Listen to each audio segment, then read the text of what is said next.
In space, no one can hear you scream.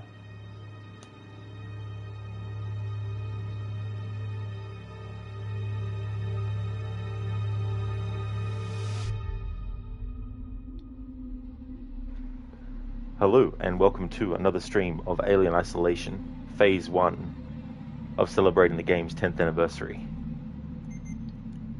Let's continue on where we left off. We're in Mission 4, almost Mission 5. I'm using a guide to get all the collectibles. The guide I'm using was made 9 years ago, and it mentions that there's one blueprint that they didn't find. And I've had a look online to see if there's any other video guides more recently that have actually found all of them and haven't come across any. So the fact that no one has found something for the last 9 years or so, I don't know if I'll technically be able to get every single thing collected in this game. But you never know, I might fluke it and come across it. Just need to catch up to where I was in the video guide I'm looking at.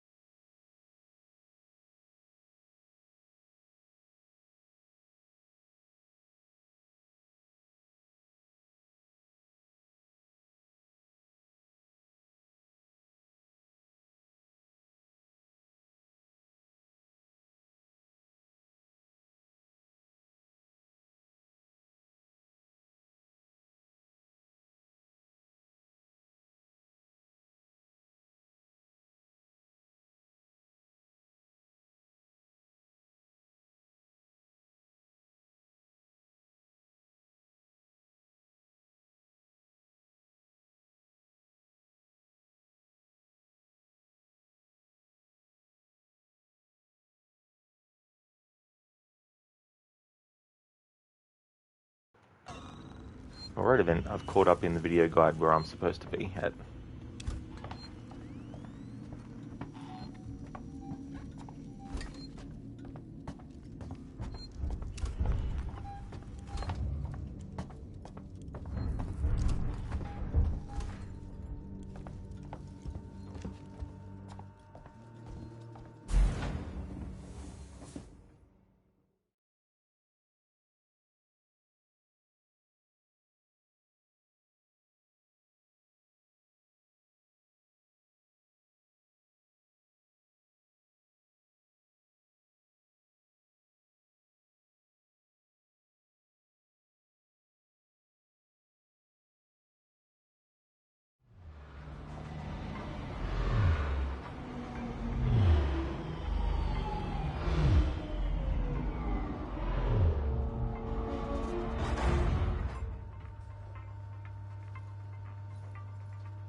of our medical facility Ripley, and seek some Taylor's over here. synthetics.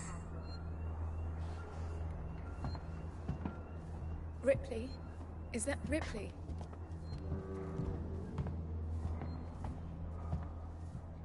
Try and rest, Taylor. How is she? She needs treatment. Medical's nearby, but I didn't want to leave her. I'll go and investigate. See what I can find. You stay with her. I'll try to repair the radio booster. What if this creature shows up? Hide. Unauthorized security breach detected. All transit shut down by order of Apollo.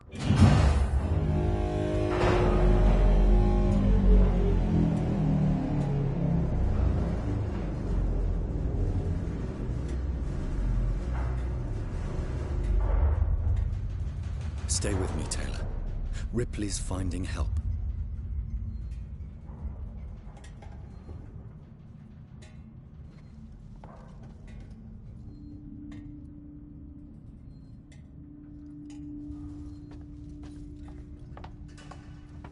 There's little time to waste, Ripley.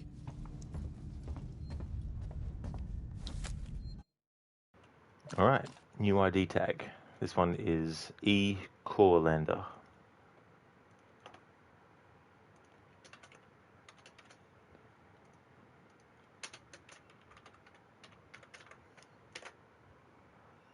E. Corlander.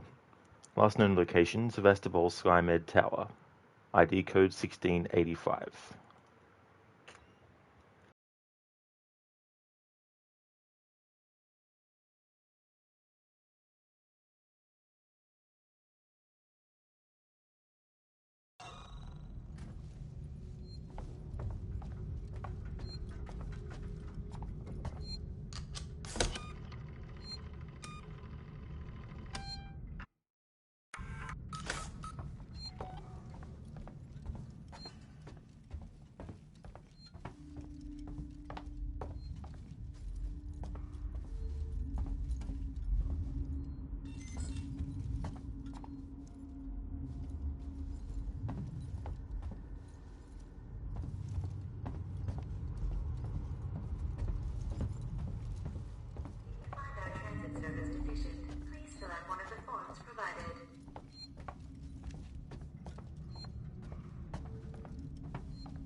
Locked.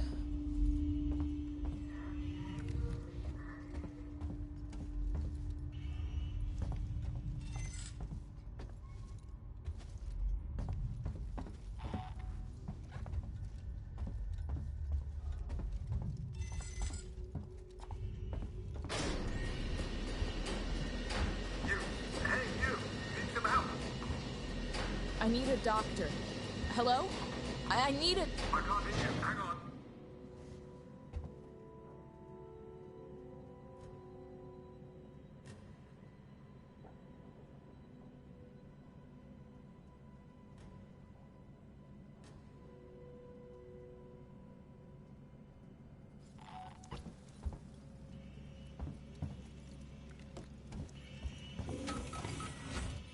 Come up, I've opened the elevator for you.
Okay, so the actor for the character that we just heard talking, I had to go to another game's IMDb that I know that he's in, which is Rise of the Tomb Raider, where he plays Lara's father, Richard Croft.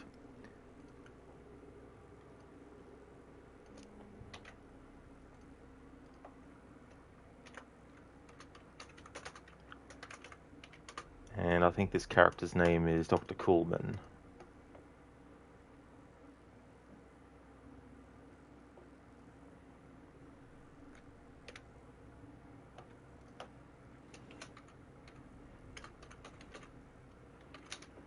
There we go.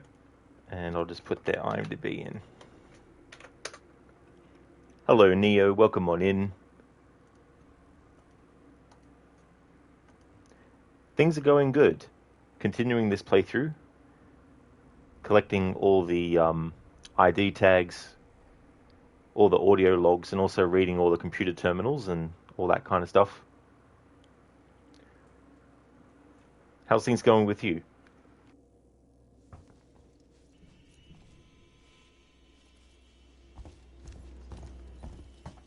Forget the door. The marshals locked everything down. Use the vent.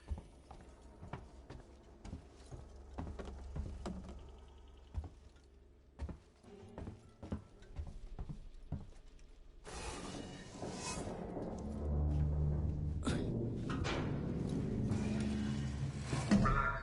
I'm closing the vent behind you. Just be safe.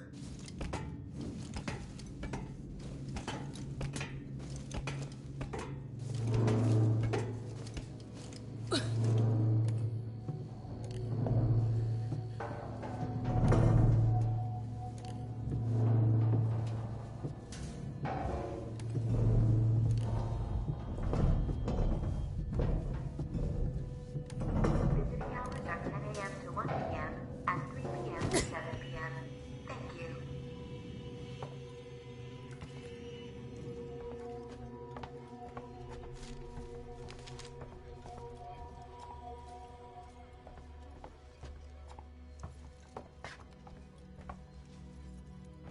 Neo, awesome. You'll be happy to watch you sneak around the perfect organism.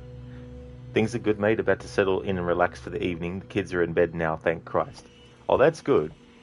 It's always good when you can settle down and be able to enjoy, the things that you can make time for, So that's definitely good as well.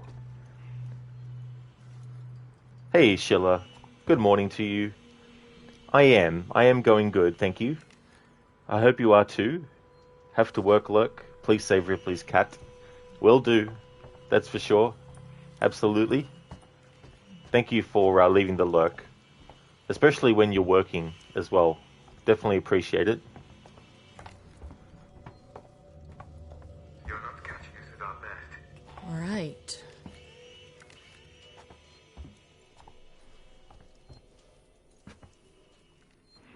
I'd say that's a bit of an understatement, what he said to Amanda there. Oh, that's good, Sheila. I'm glad to hear that you're going well.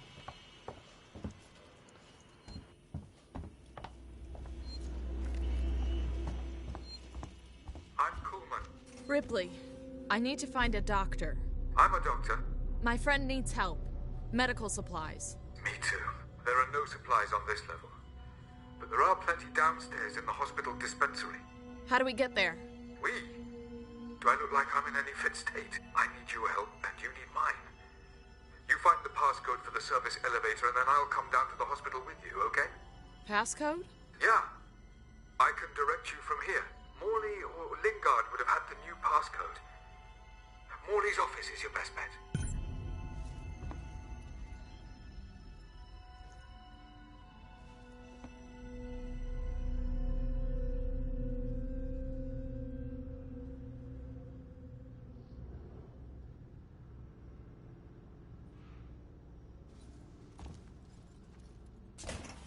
Hello there, Star.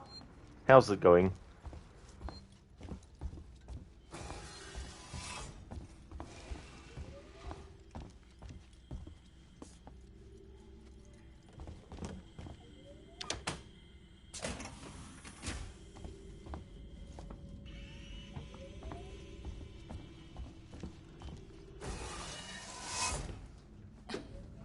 Star facehuggers is totally going to munch on his face, you predict. Can never be too careful in a situation that you can find yourself in. Alien Isolation. You going good? Excellent. That's good to hear.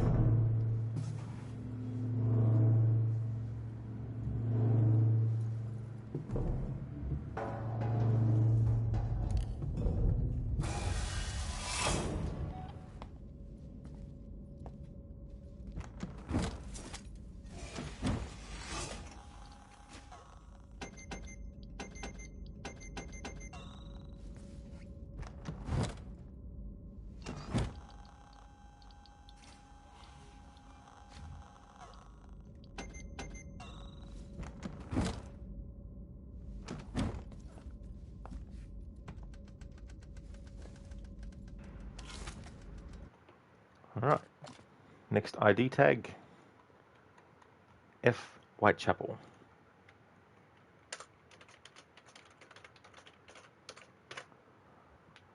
Last known location, San Cristobal Medical Facility, ID code 4928.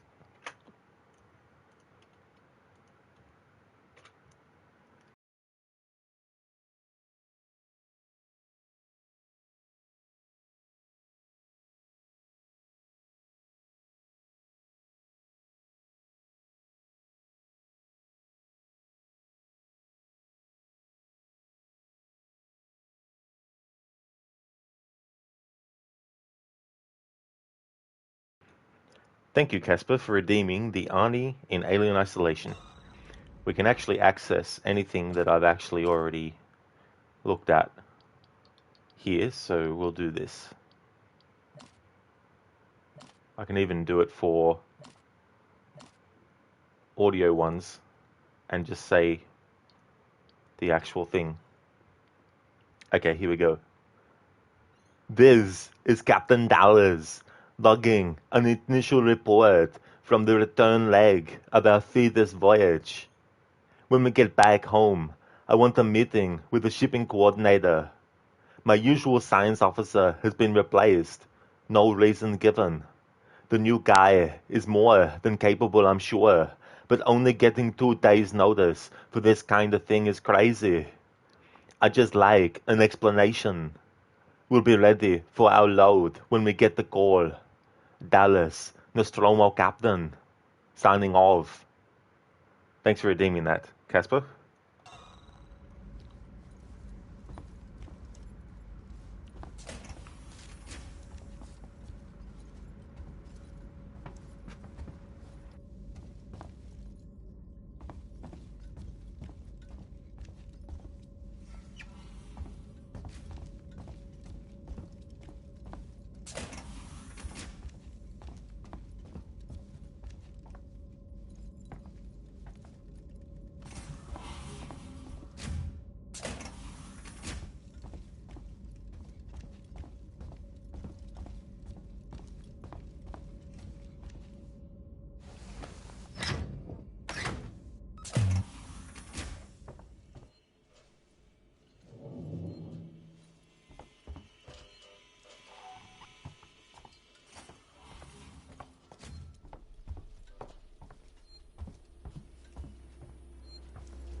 The job that they did at creating the visuals to match the kind of thing that you see in Alien was definitely really, really well done. There's also visual things that they really did a great job with.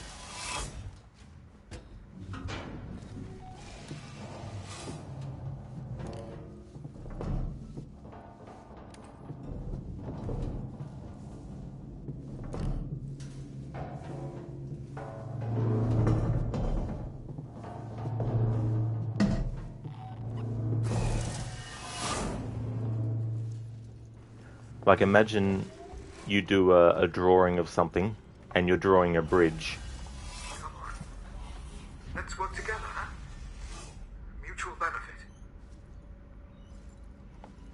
you're drawing a bridge, and you've drawn the bridge up until a certain point, and then someone else takes over, and they draw the rest of the bridge.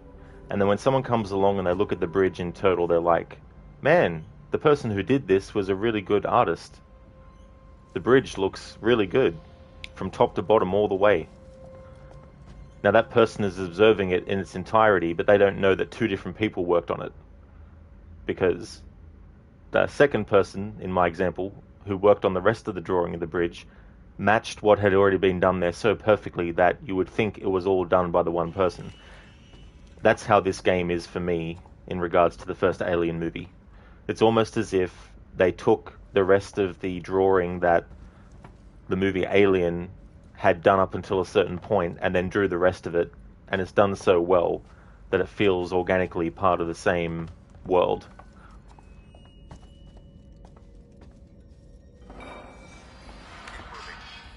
The area you're in was for our more unstable patients, those who had trouble adapting to deep space. Just tell me where to go, Carl. Tragic cases.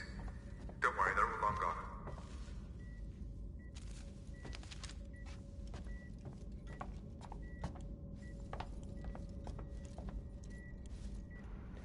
Alright, I have a bit of an opportunity here to actually get some things in this guide before a certain point, I think. Before we actually have to worry about the alien. No, wrong way.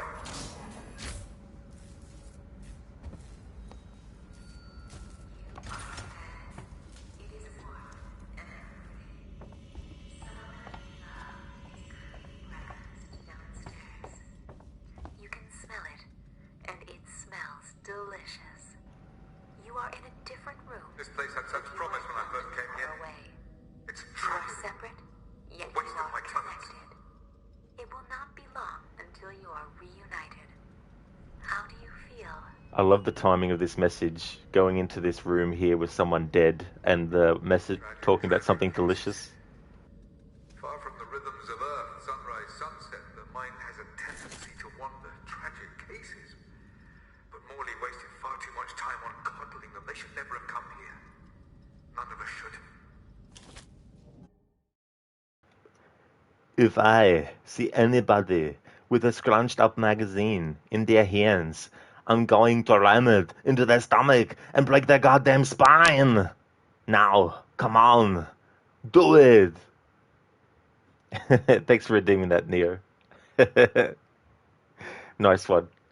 Nice use of the line from The Running Man about the ram his fist down into his stomach and the goddamn spine.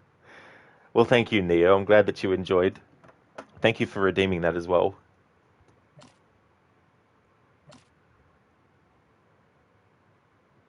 The ID tag that we picked up is C. Burrows.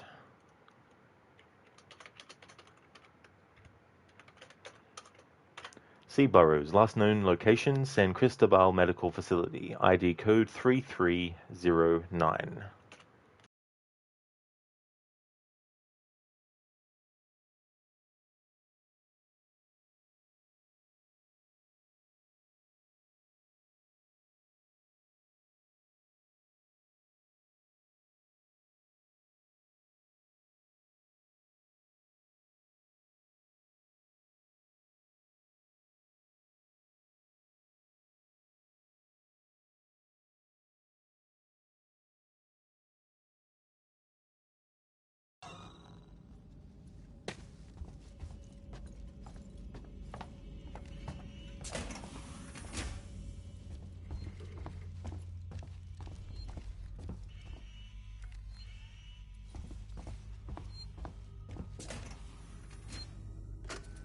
Don't take kindly to being left out of the loop, Morley.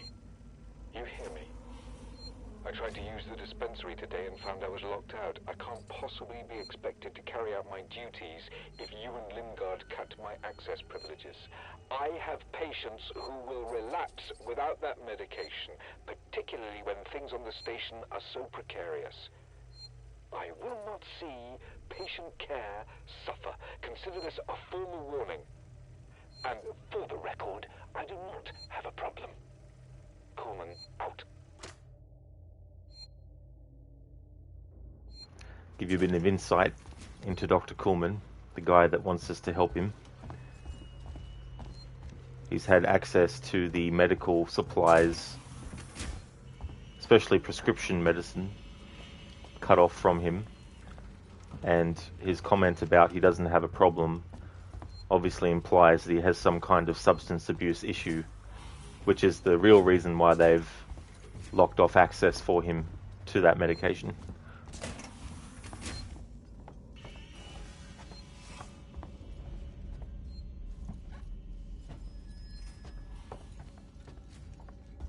That's right. Along that corridor.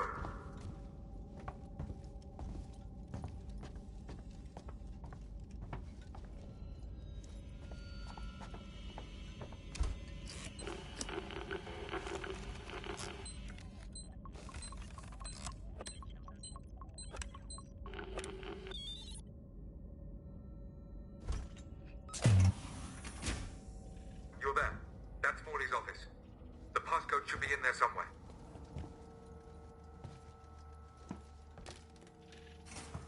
Alright, I'll come back to that in a moment.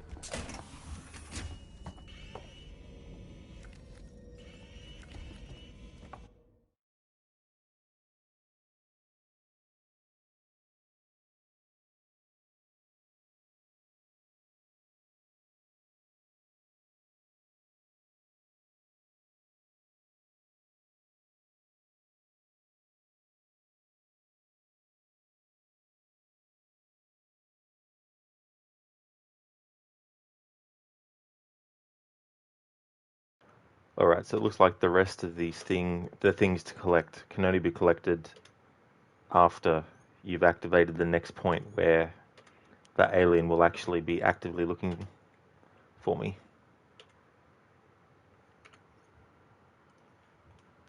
You know, such a great game. IGN's review still makes you feel sick, lol. They shed on this game big time. Yeah, it is a shame when that happens. It is such a great game. It's one of those situations too where if you're a fan of the Alien franchise, especially the first movie, it's a really good representation of that kind of world, the way that things look, and also the way that they craft the story. They could have done a simple, easy, lazy thing where it's like, oh yeah, Amanda Ripley just so happens to be on a on a ship that crash lands on LV-426, and they're stuck there on the planet, like a really contrived reason to have the character there. But the fact that the beacon wasn't shut off where they found the alien eggs in the first movie means that potentially it left the door open for other people to pick up on the signal and go and investigate. And that's exactly what happens. And it makes sense that the crew who investigates it do, because they're looking for salvage. They're looking for salvage that they can find and sell to make money. That's how they make their living. So it makes sense that when they get the distress signal, they want to go down to the planet and see what's going on. And because that wasn't shut down, they go to it. They shut it down, but then they go and investigate and they find the egg chamber, and then one of them gets curious again, and then boom. There are some elements that are pretty much like, oh yeah, of course that would happen. Just like in the first Alien, of course, when they see these eggs, they would be curious enough to put their face right in front of it and not treat it as a potentially hazardous thing.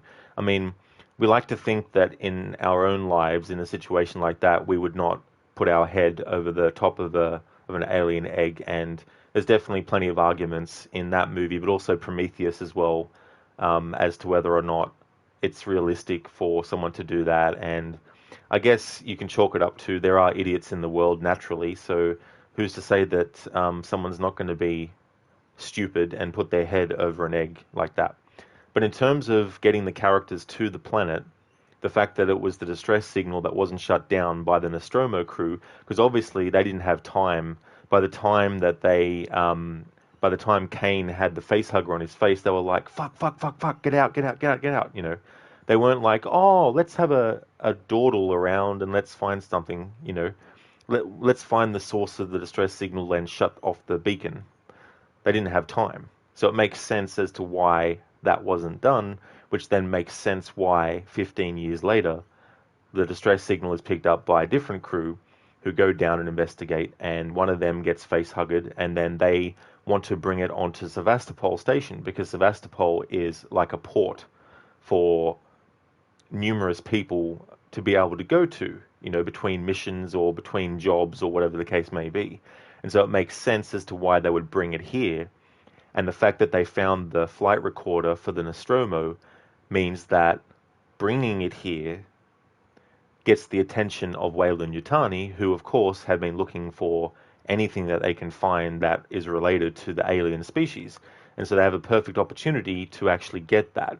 And so Amanda Ripley, from her perspective, it's understandable that her motivation all these years would be to find out what happened to her mother. And what's the best way to do that? To get jobs in the kind of industry that her mother was working in. That just makes logical sense. You know what I mean?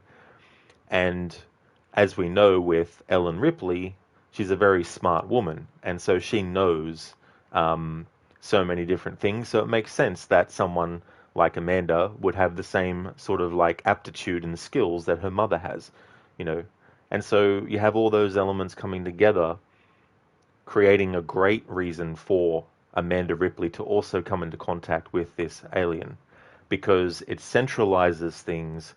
It doesn't rely upon dumb luck of just crash landing on a random place, and that random place just so happens to be LV-426. All this comes together and we have the situation that we're in. But the beautiful thing about Alien Isolation is if you aren't a fan of the Alien movies, you haven't seen them, it doesn't matter. You can still enjoy this game. You can still enjoy the story of it. Because the elements that are from the first Alien movie are references to that movie. And it might make people interested in seeing the movie who haven't before based on playing this game. So there's sort of like a symbiosis of things going on with it.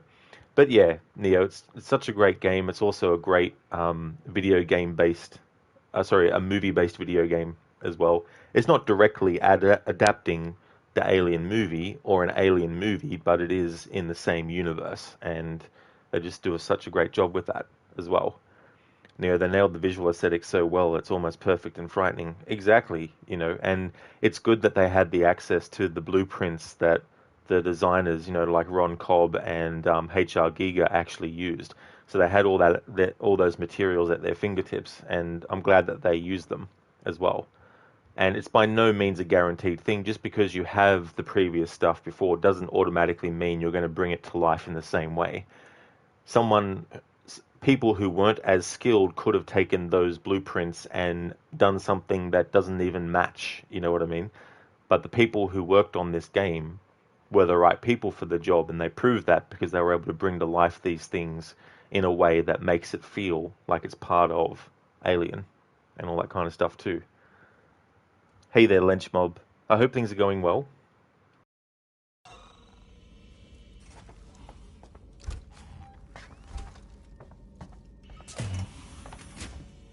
Thanks, Neo.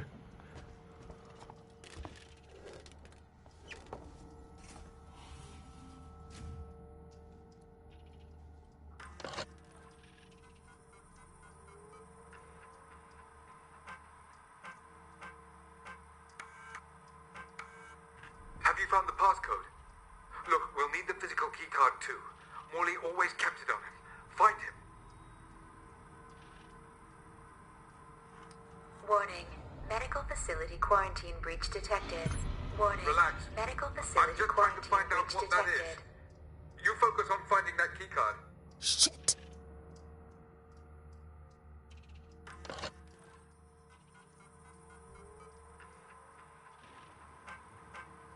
Personal.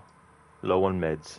Dr. Lingard, we need more supplies of mood stimulants up here. We're getting really low, and it doesn't help that Kuhlman seems to be handing them out like candy. Logs show he's been to the dispensary 16 times this week. We need to start rationing medication. Sevastopol's people are only going to need these more and more the closer we get to shutdown. Can you talk to Kuhlman? Find out where these prescriptions are going? Error, a legal seek. Hospital quarantine for senior management eyes only. San Cristobal Medical Facility quarantine active. Entrance to primary care deck now limited to marshals and senior staff. Universal facility passcode 1702. Systems will scan for potential quarantine breaches every 15 minutes. An Outpost of Progress, number 3. Sevastopol, An Outpost of Progress, by Julia Jones. A troubled population. For better or worse, the right to bear arms followed us into colonial space. Alone, vulnerable, and light years from law enforcement, who could deny our voyagers a way to defend themselves, their ships, and their families? The flip side of this argument is Sevastopol, where gun crime is rampant. Endlessly turning circles in a neglected corner of space, its people are downbeat and disconsolate. Those who could afford to leave did so years ago, abandoning friends and neighbors among empty stores, creaking systems, and the forgotten dreams of the deep space economic boom. Sevastopol's people feel deceived, tempted here by corporations that refuse to recognize the deep space bubble was about to burst. They are angry, desperate, and increasingly divided. Recent colonial martial clampdowns on the black market have increased resentment. Every day it feels as if the station has edged a little closer to freefall. Lenchmob, you love playing Alien Isolation, even the Predator games. Cool. Yeah, there's been a lot of those too over the years as well. But I haven't really played many Predator games, except for like Aliens vs. Predator, the side-scrolling beat-em-up, the Alien vs. Predator arcade game, and also the Predator games based on the first movie and the second one as well. But there's a lot that I haven't played, like Concrete Jungle, or whatever it was called. I haven't played that one, and that Hunting Grounds one, and all that kind of stuff. Hey there, Xenomorph. Is there any Predators game? There's quite a lot. Yeah, there's quite a few. The most recent one is kind of like a battle royale kind of thing that I think was done by the people who did Friday the 13th, the game, I think. But it's that kind of style of thing. It does have some like connections. I think Arnold Schwarzenegger actually reprised his role as Dutch for it. But yeah, there's quite a few different Predator games over the years. Hey, Mr. Goatee, how's things going?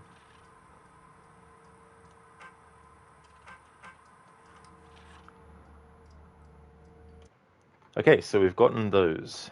Now to go back to my guide. See where the next things are.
Hello there, Foxy. Happy Monday to you as well. Welcome on in.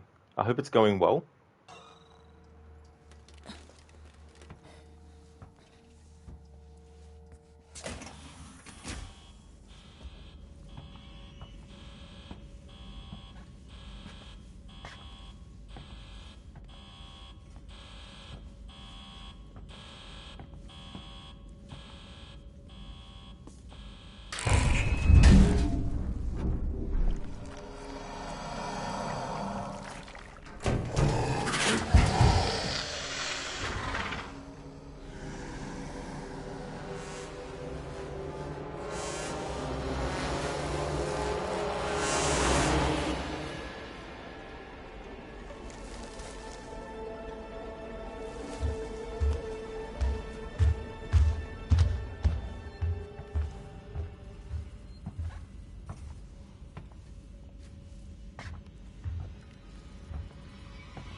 Alright, that's the next ID tag.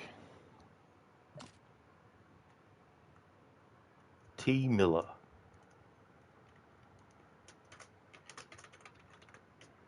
I'm keeping my own log on Notepad about what I've actually collected, so I can keep track of it and then notice if there's any that I've missed. T. Miller, last known location, San Cristobal Medical Facility, ID code 3773. Foxy, Monday's just getting started. You thought you went deaf for a moment there because how dead quiet it went. Oh no, Foxy. Yeah, I'm just using a guide as I'm going through this game for this first phase, so I can make sure I get everything. But I hope you have a great Monday though. Mr. Gote, good, Rog. You tested your GPU on 15 games and you finally hit 144 FPS on max. Finally, no dips, no spikes, no bottlenecks. So you're going to play some of the games you streamed on it now. Oh, hell yeah, dude. That's great. It's really cool that you've achieved that it's been able to work well. That's awesome. So what game is going to be the first one that you're going to do?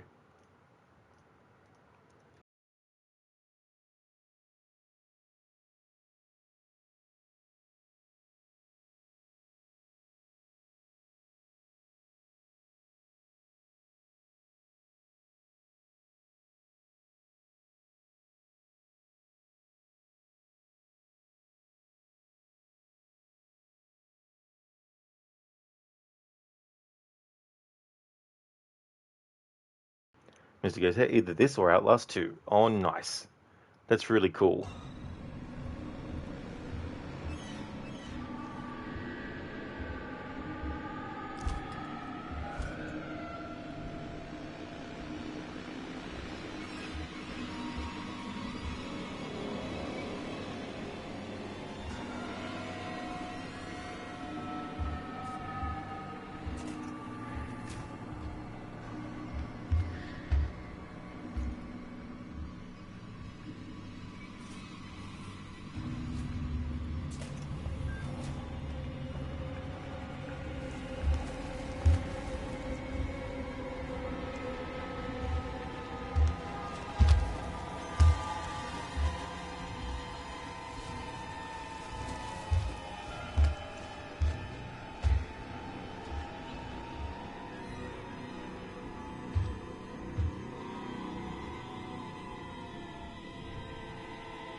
Gotta be kidding me.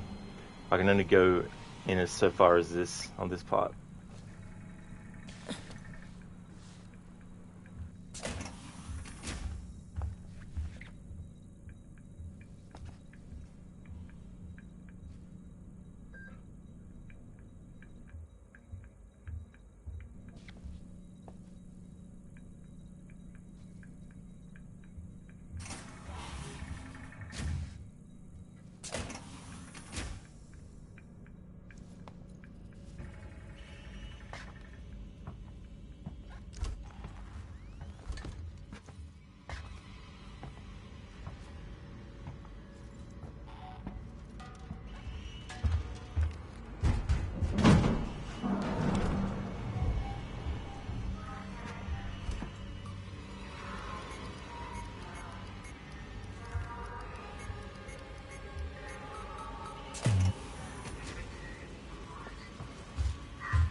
Hey, Mr. Goatee, thanks for redeeming the no tracker. So for the next 15 minutes, I'm not allowed to use the motion tracker.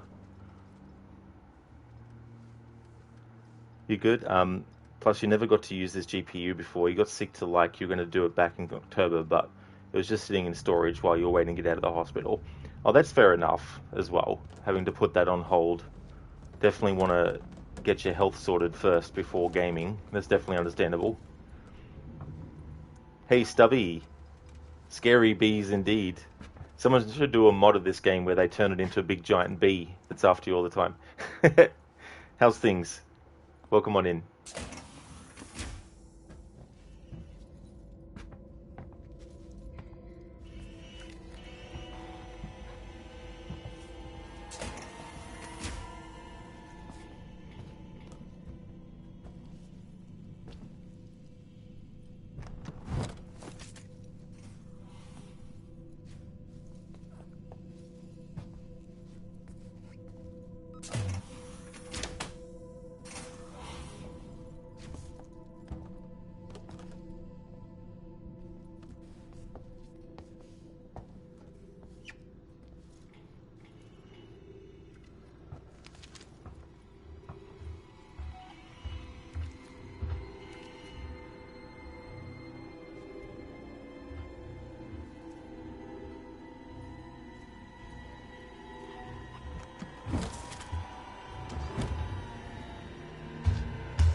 He's gonna come right here. Hello.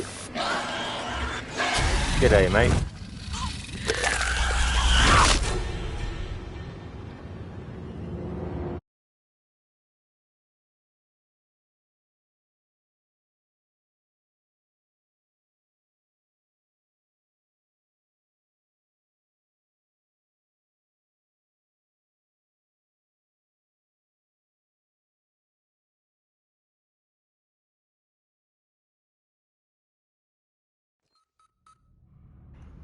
Star Yummy, she was hungry. That's true. And now I've got to redo all that because I didn't make a save closer to that point.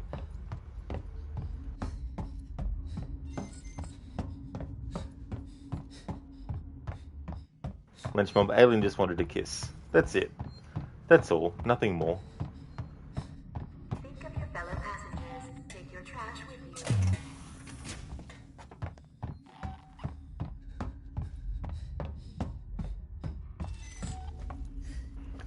15 minutes in total, Mr. Goatee. So, yeah, once you redeem it, 15 minutes worth of time from redemption. I have to go without using the motion tracker.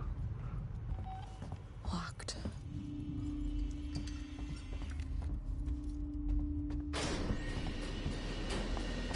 You, need some help? I need a doctor. Hello? I need it. I can't hear you. Hang on. Mr. Goatee, sweet, so might get a couple of deaths out of it. That's true.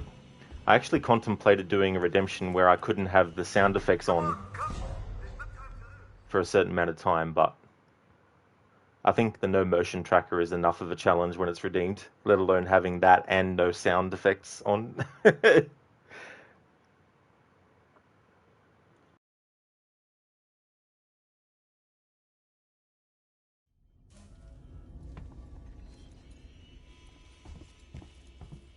Forget the door. The marshals locked everything down. Use the vent.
Ripley, I need to find a doctor.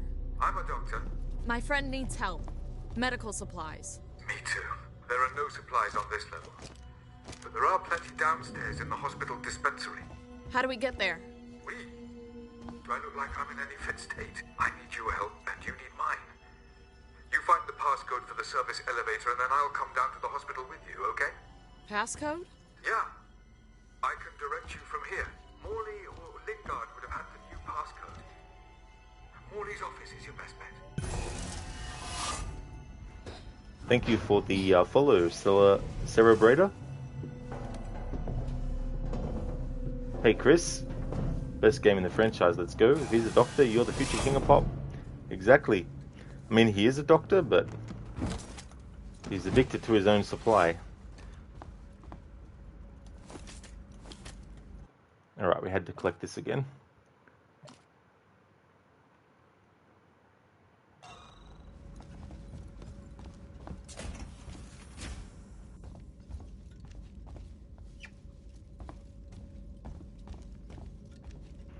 Chris, not the type of doctor one can rely on with internal injuries. No, definitely not.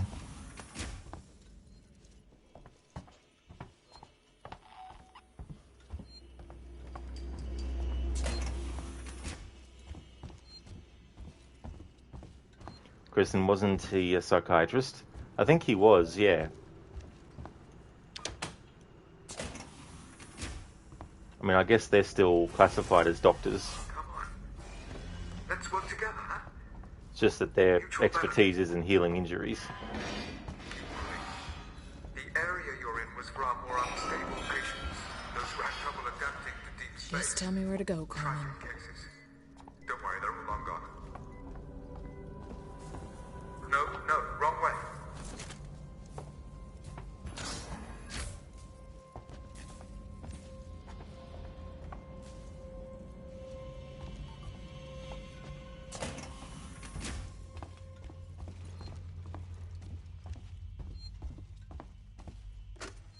Don't take kindly to being left out of the loop, Morley.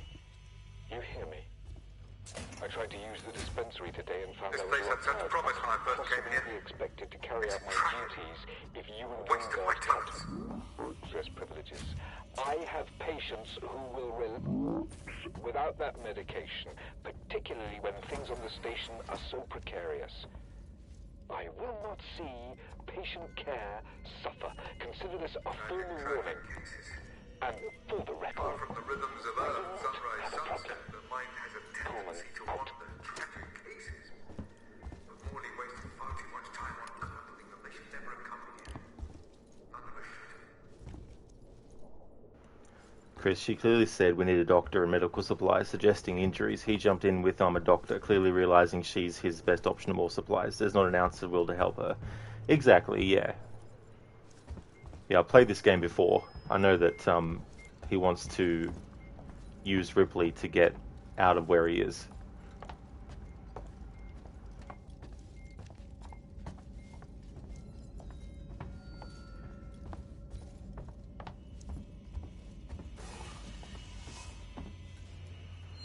Alright, so I think I caught up with that stuff.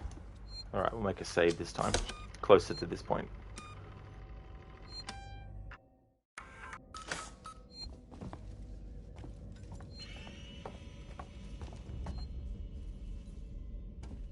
That's right. Along that corridor.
found the passcode.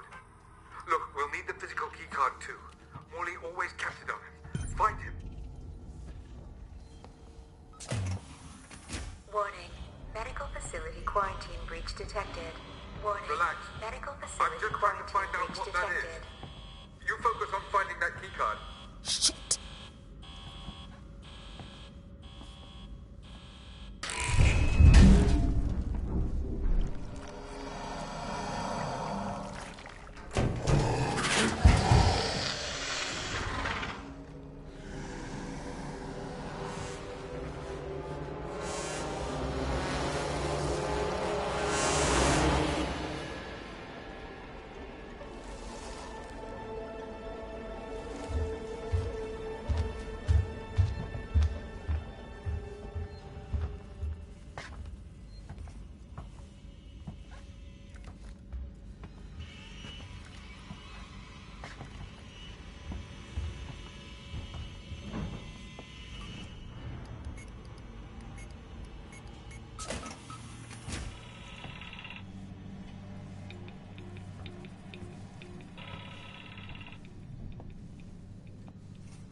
Oh shit.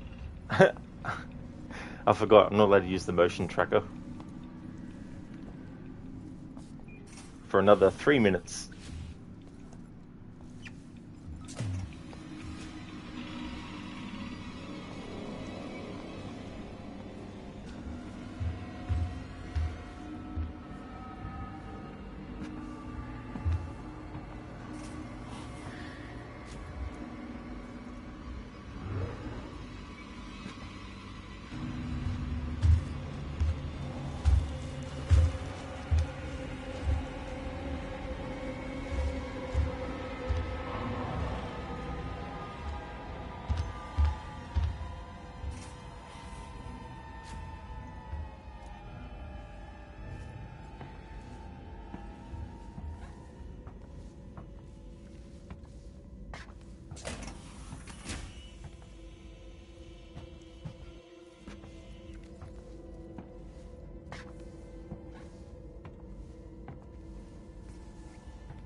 Of course. As I was opening the fucking door.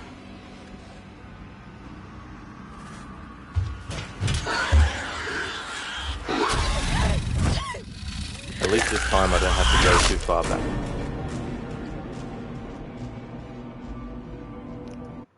Okay, so the no tracker redemption was redeemed 15 minutes ago. I'm allowed to use it now.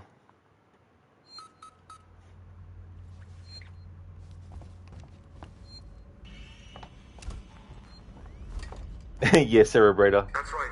Along that corridor. Gotta love that timing. As soon as I started to open the door, the alien's like, uh-huh, there you are.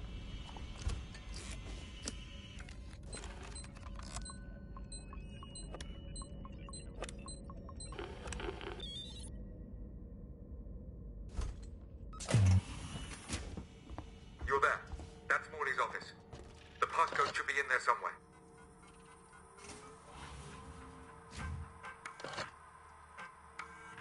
Have you found the passcode? Look, we'll need the physical keycard too. Morley always Yeah. kept it on him. Yeah, there's a lot of moments in this game like that where Medical facility you can be in a quarantine spot that you detected. think, oh yeah, the alien's probably going to find me, and then it just walks straight past and doesn't notice you. But then other times, the alien will see that you're behind something or nestled into a little corner.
Zorbalaka, thank you so much for the follow.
Hello there, Placenta. How's things?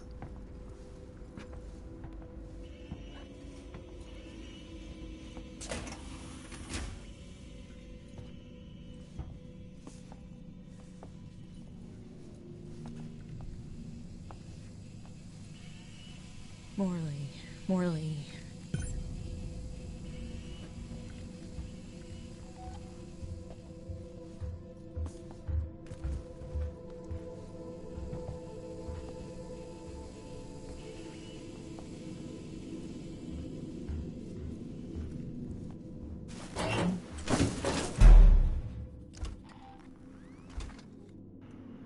Also trying to get the collectibles and stuff as well, so I've got to stick my neck out to get some of those. That spot that I died, not the last time, but the time before, there was actually a ID tag in that room, but I didn't get to it in time.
Alright, that's the new ID tag that I hadn't collected before.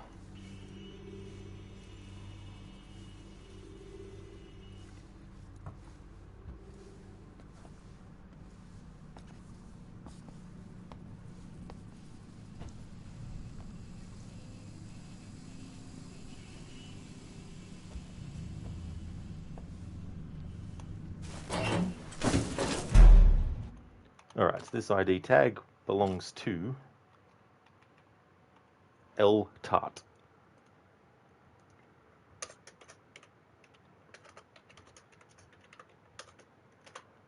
L Tart. Last known location, San Cristobal Medical Facility, ID code 1917.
This will be good to be able to take advantage of this save spot while I can.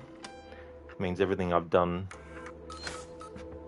the time that I spent trying to do what I wanted to do and dying twice in a row, I don't want to have to do all that again.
Neo, talk to me, Hudson. I don't, Zorba, no. If you want to give streamers hints, wait until they tell you they want one.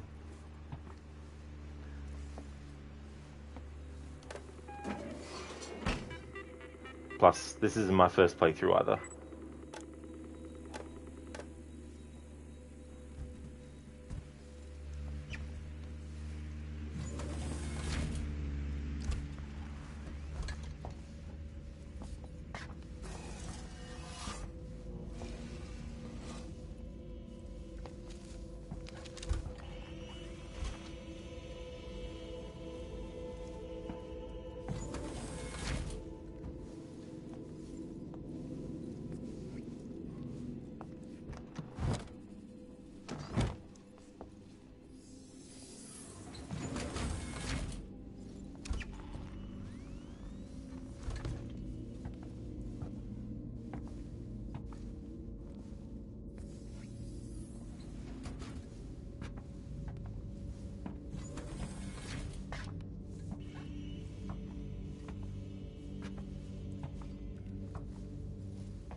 Alright, I'll cover reading those in this screen.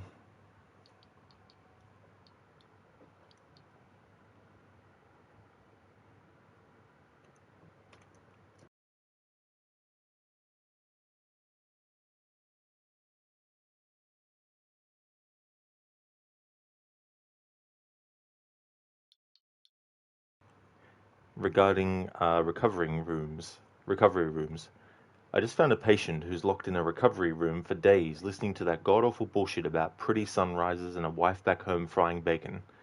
We have been requested to vacate the premises in readiness for the decommission, but we have not been given leave to abandon our duty of care. Don't let this happen again. So that was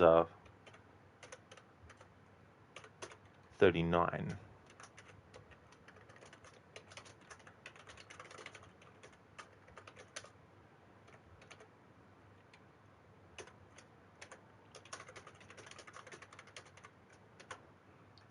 Medical record 1.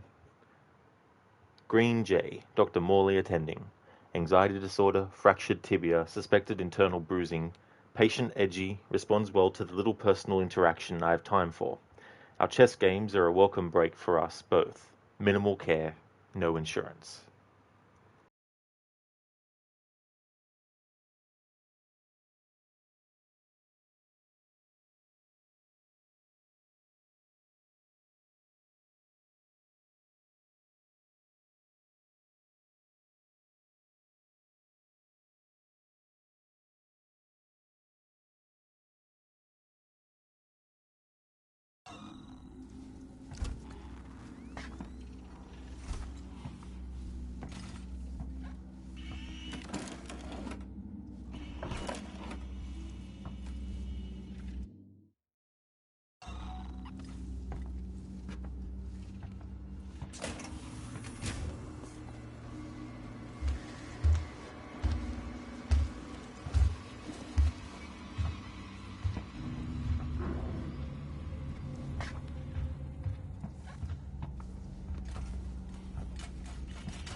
There we go. There's that one.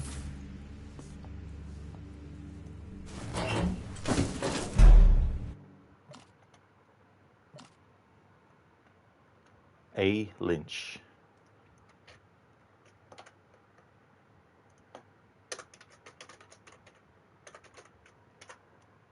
Last known location, San Cristobal Medical Facility, ID code 4326.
Damn you, Coleman! You knew that thing was here!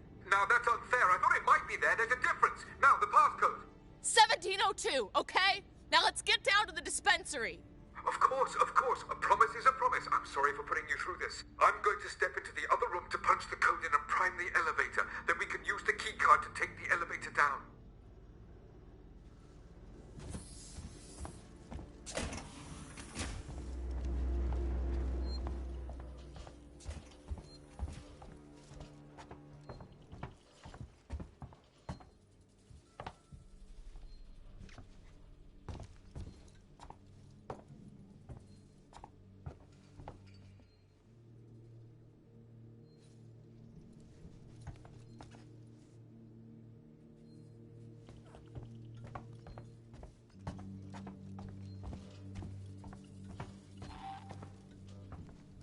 There. I'll collect my things and we can leave.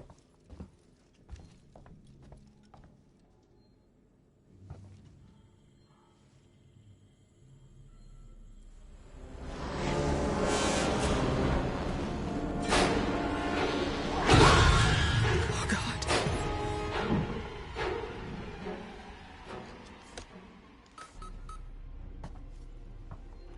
Wanted to show that as best as I could without putting myself into danger.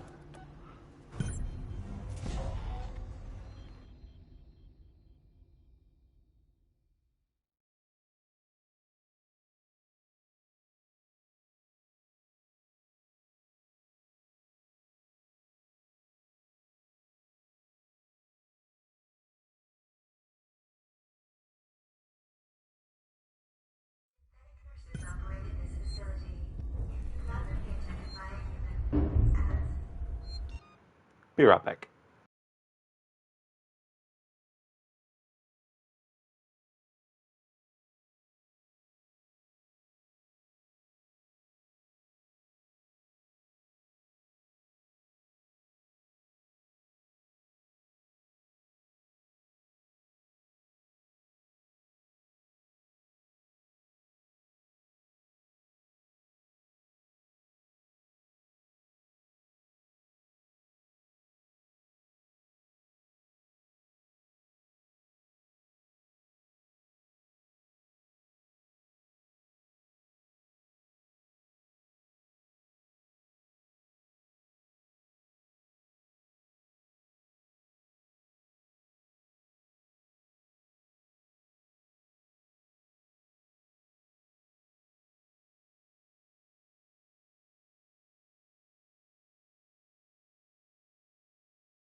Alrighty then, I'm back.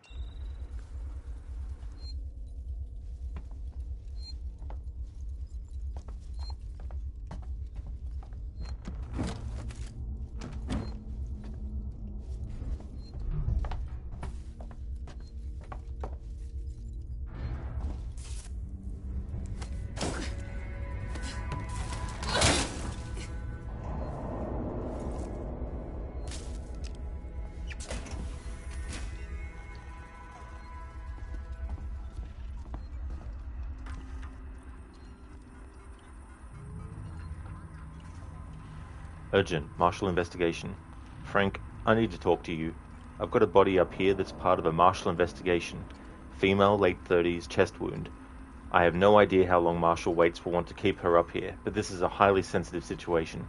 I'm going to need your discretion, and I'll also need you to trust me on this one. Come see me in my office. Lingard, Senior Medical Officer. Frank, your concern about San Cristobal's lockdown has been noted, but I assure you, an evacuation is 100% necessary and only a temporary measure. My priority is the welfare of the living, while you seem to be more preoccupied with the dead. If you're worried about power fluctuations, morgue temperature, and the condition of the corpses, just adjust the coolant delivery system. Just get out of there ASAP. Lingard. Thavaux, 1982. Thank you for the follow. Activate cooling system. Warning. Hydrogen cylinder unit U6 not found. Cold room inaccessible due to extreme temperature. Alright, so they're the documents that we read. So that was... Jumped ahead a bit. So 42.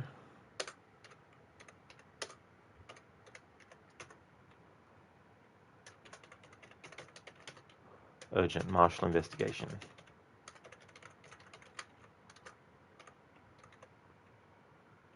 For 3 environmental controls.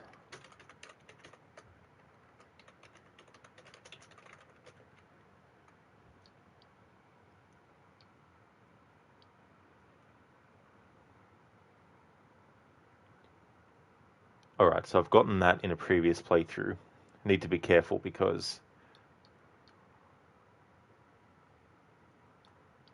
in this playthrough I want to make sure I'm actually literally collecting everything and reading everything.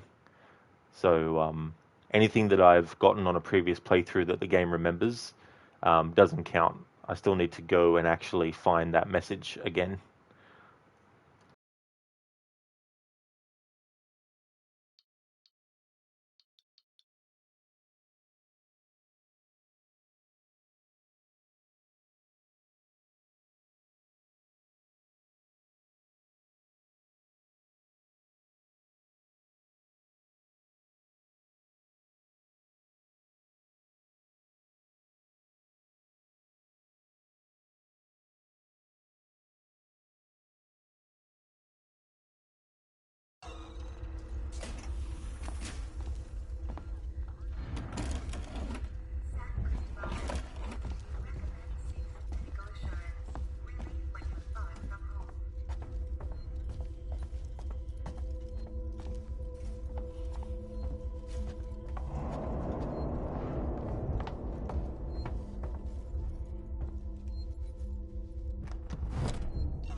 Samuels, there's a Dr. Lingard, senior medical officer. Should be able to find out where they're keeping everything in her office. Reply quickly. Hurry if you can. Alright, so that is C. McCormack.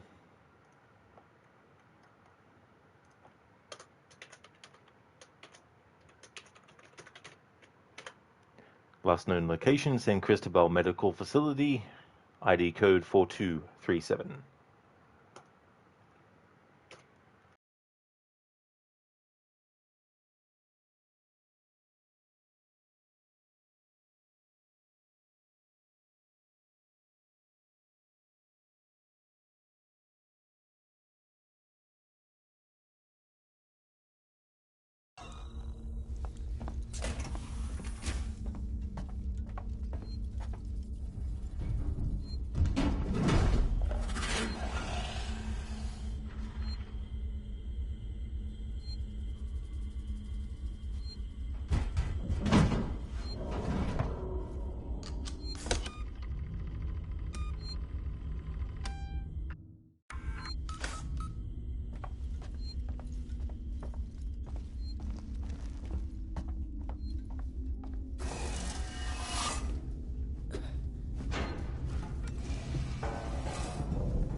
Hello, Hermione.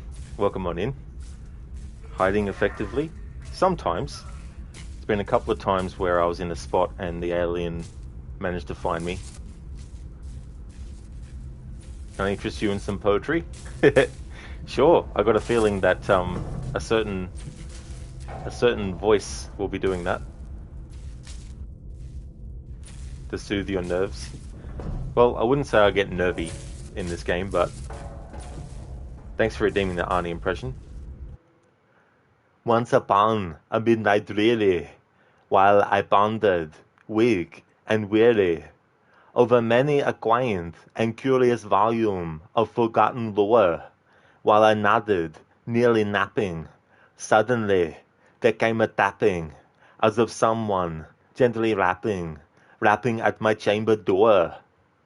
"'Tis some visitor," I muttered, tapping at my chamber door. Only this and nothing more. Thanks for redeeming that from Edgar Allan Poe. Thank you, Hermione.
Hermione, excellent. Yes, but your main man, Edgar, you love his poetry, love his short stories even more. You know, I've never actually read any of his stuff, but I've seen, like, documentaries on him and things like that. There was a movie that I saw called The Pale Blue Eye, and they actually used him as a character in that movie story.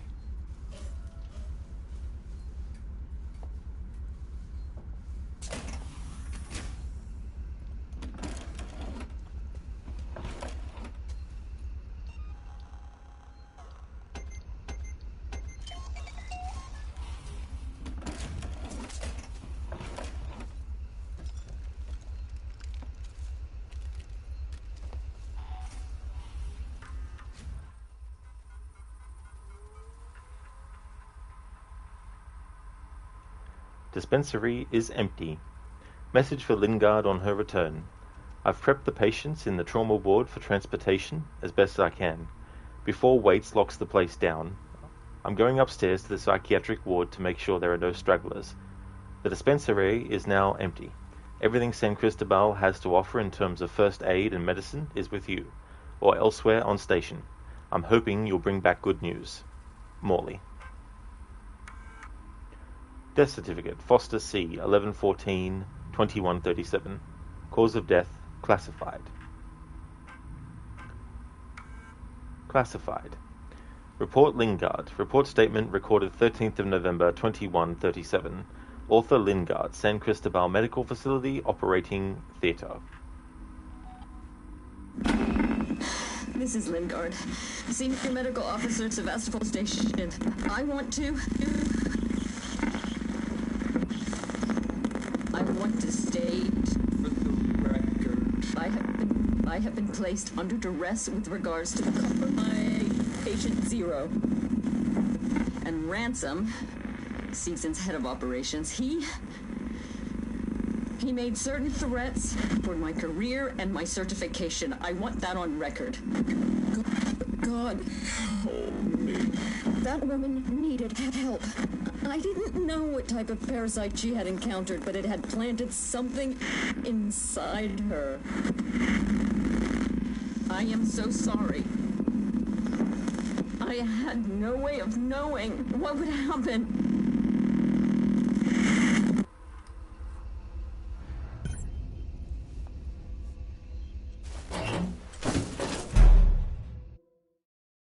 Cheesy, thanks for redeeming the Arnie in isolation. So I'll have a look at one of the logs that we've looked at.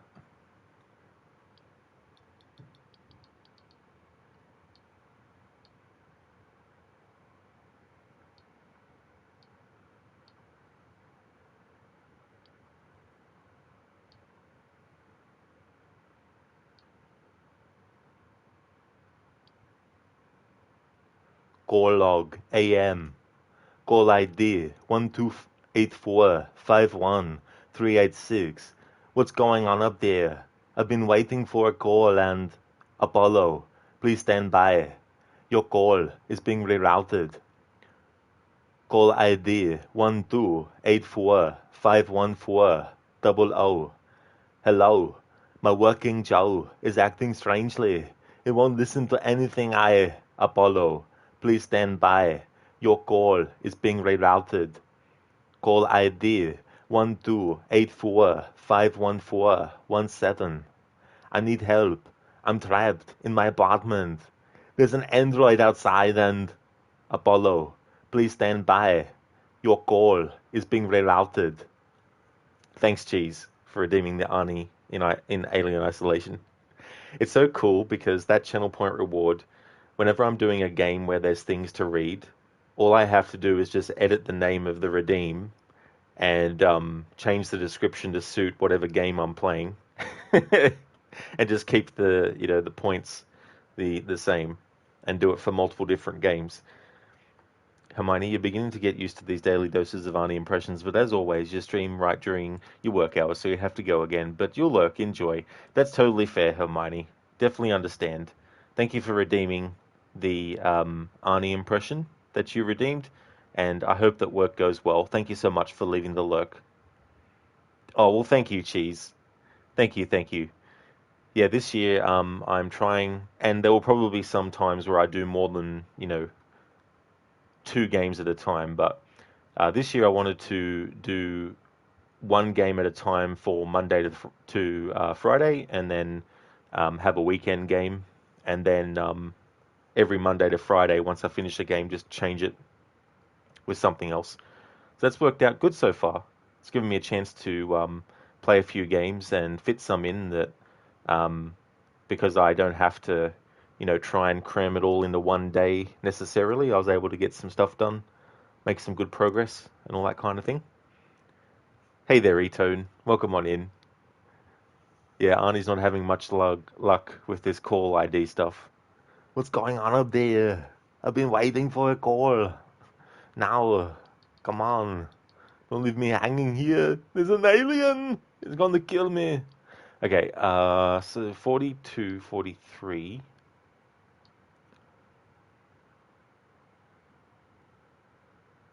Oh, yes, we've read this one now. Number 44. 41 hasn't been filled in. Did I miss one? How did I miss one? I've been going through the guide with a fine-tooth comb.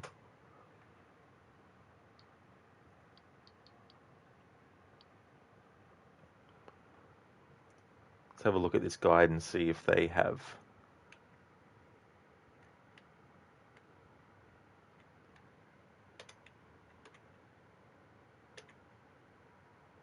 Okay, archive log 42.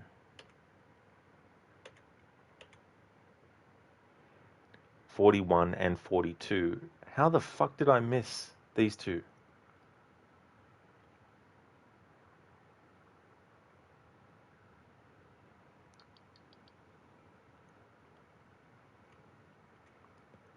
Urgent martial investigation, environmental controls.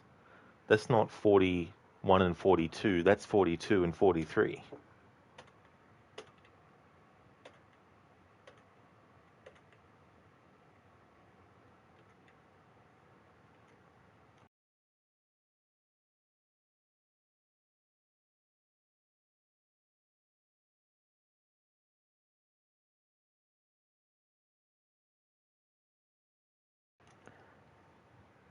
And medical record 1.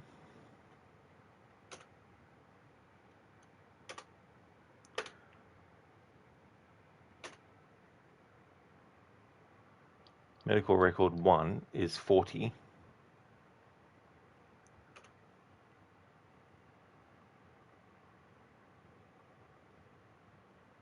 This guide might have actually messed up in their numbering of the archive logs, because I don't have archive log 41. And in the previous mission it was 40.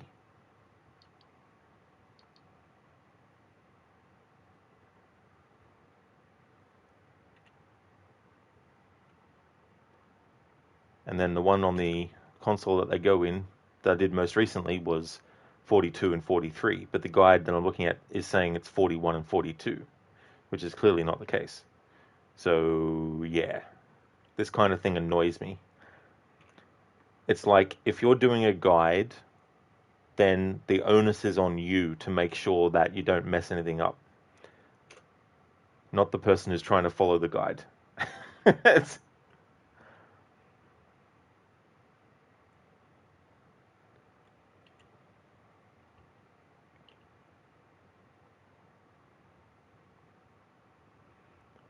Archive log 43 is environmental controls.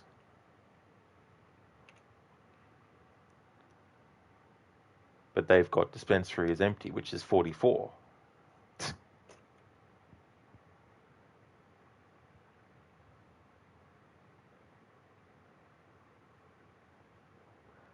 And then in the guide it goes to the next archive log, which is 44 and 47.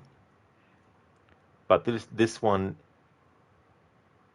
is in a section that I haven't read yet.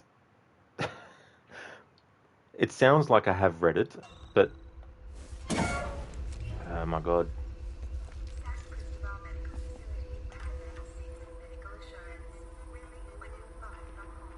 Dispensary is empty. There we go. So how come they haven't gotten it on that one? This is very, very confusing. Dispensary is empty. Death certificate. We already watched that.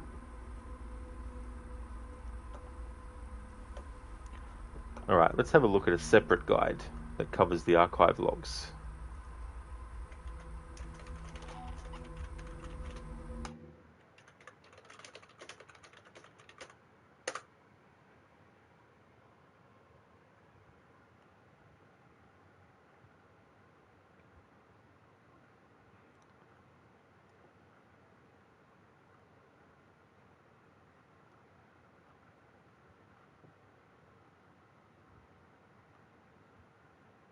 There's no guide that just focuses on them solely. It's always guides that focus on the other elements as well.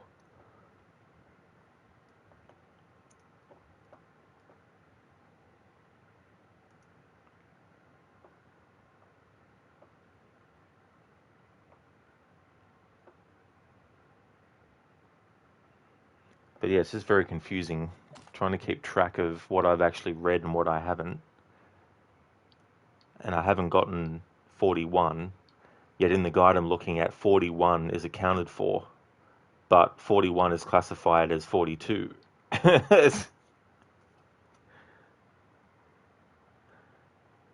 Alright, so let's have a look.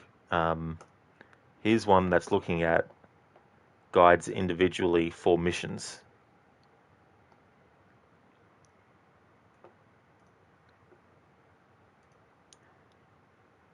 Hey there, Thavo. Just haven't been on Twitch for several months, so being an Alien Isolation fan, you thought of jumping on and starting a Monday with some Alien Isolation stream watching while working from home? Oh, nice. That's awesome.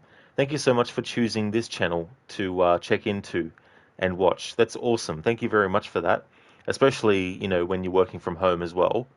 And yeah, this game is awesome. Such a great game. I think it's one of the best games based on a movie series.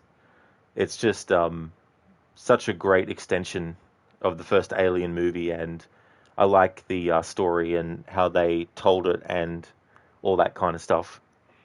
But it's also good for people who haven't seen the movies as well. You don't have to have seen Alien to understand anything in this. It does a good job at pleasing both fans of the series and newcomers as well.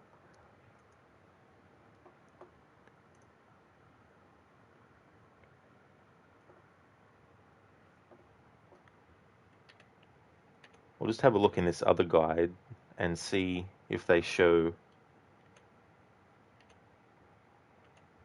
Okay, so they don't actually go in and show the menu where you can see what you've collected. I was hoping that there'd be a guide that would, so I could actually visually see. But they're in mission 3 in this video I'm looking at. I need to jump ahead a bit.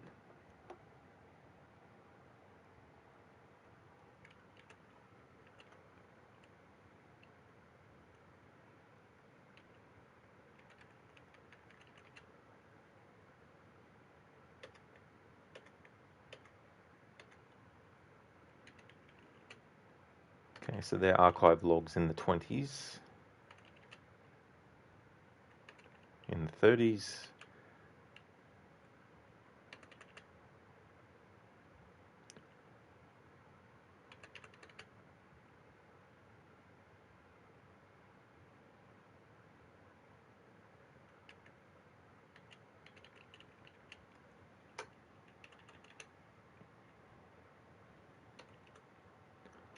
Nostromo log, already gotten that one. Alright, so it's in the next video. Though you're hooked for years with the game. Can't wait for the movie 2 later this year. Yeah, it's going to be interesting. It's set between Alien and Aliens, so I hope that they're not going to retroactively make this not canon anymore. Because it'd be a shame, because they did a great job with this game's story.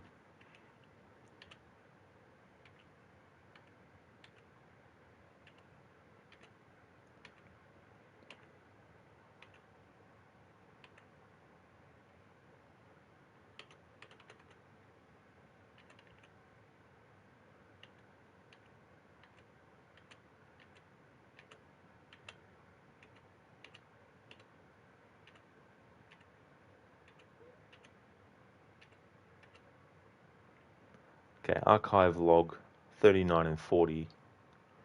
So I've gotten 39 and 40. just watch this video and see on the computer terminal what they come up as.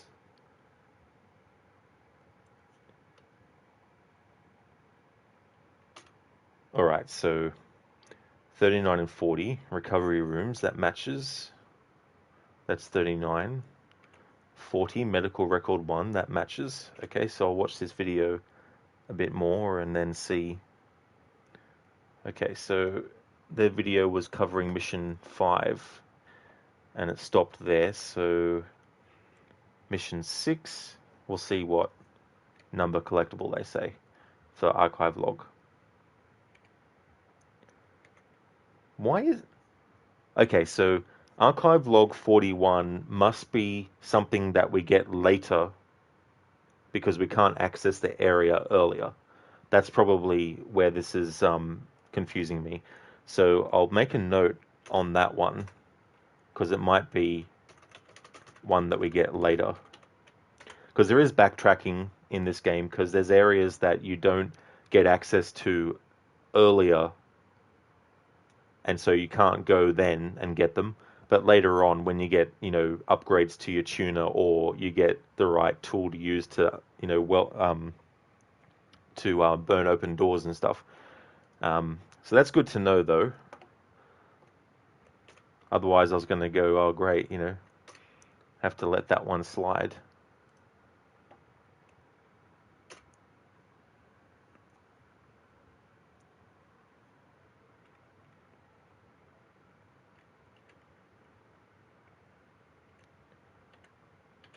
Might just use this video from now on. Alright, so we've gotten log 42.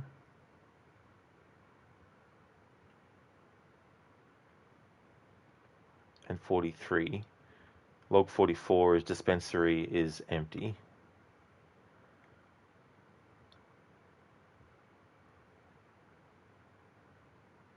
This one I've gotten in a previous playthrough, not in this playthrough.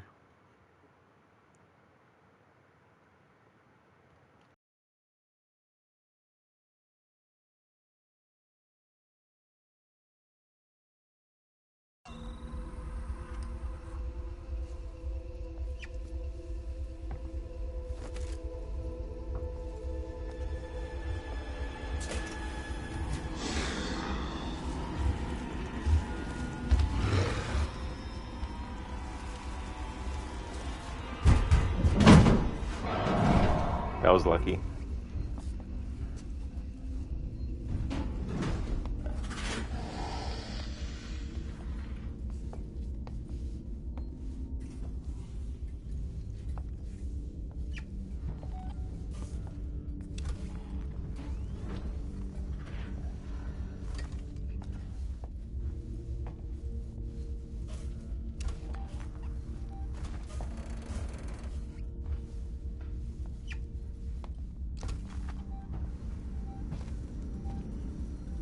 It's coming from that way. Malacca.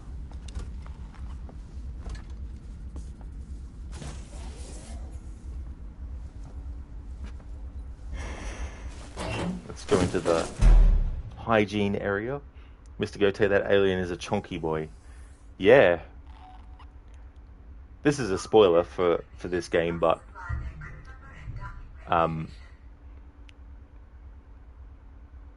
early in the game, when you think it's only one alien, there's a certain level of, oh, that's not too bad. It's just one alien that we have to look out for.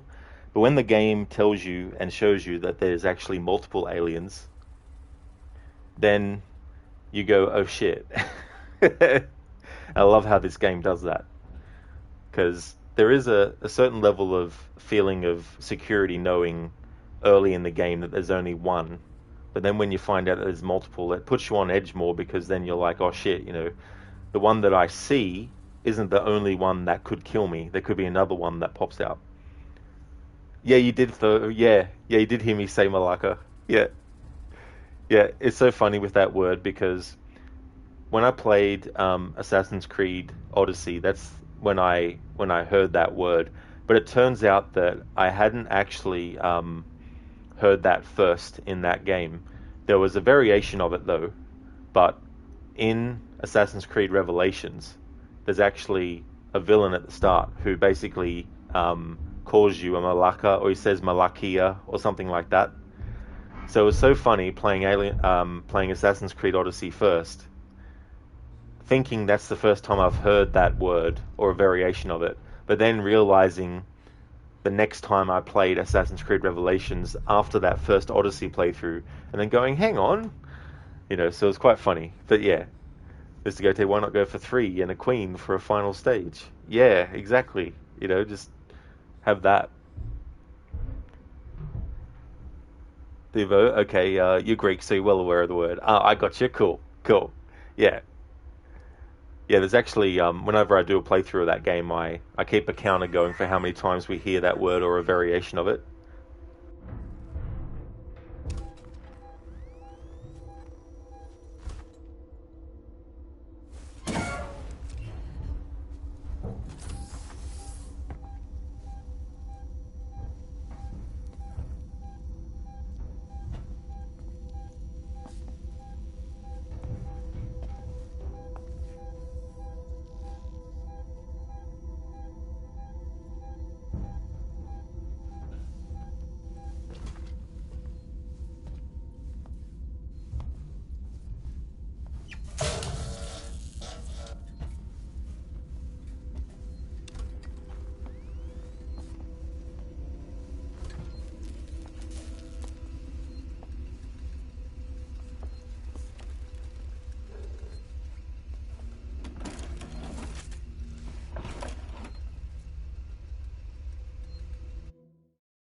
Hey, Rosie, we're big fans of the term.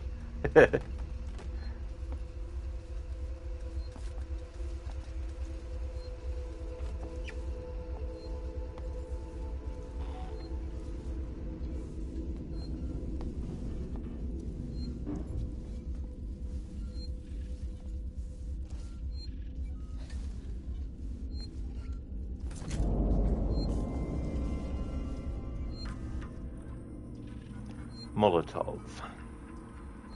Colonial Marshal Directive. Dr. Morley, I don't care what you think you need to do. I want you out of San Cristobal now.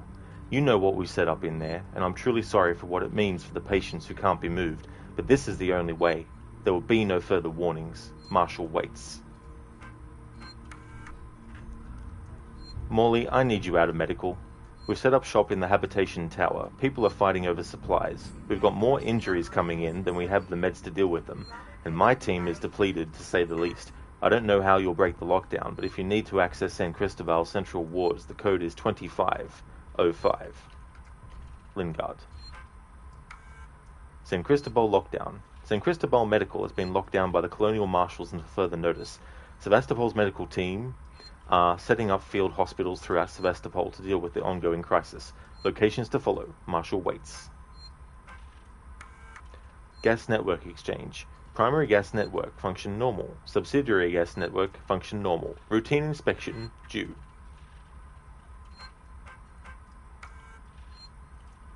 Dr. Lingard, this is Ransom. Remember me? Your friendly Seegson chief executive. Lingard, you don't drop by, you don't call. Aren't we pals anymore? Oh, well, we're both busy people. And after all, I have lots of other friends. Some of them have badges. One of them told me you called Marshal Waits about a, shall we say, interesting find? I want in. No arguments. After all, how much does Waits really know about you? Not as much as your old friend here. And I bet he wouldn't be as understanding about black market med supplies. I look forward to your call, Doc.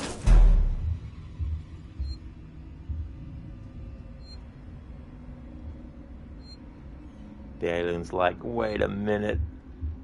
I could have sworn I saw something in there.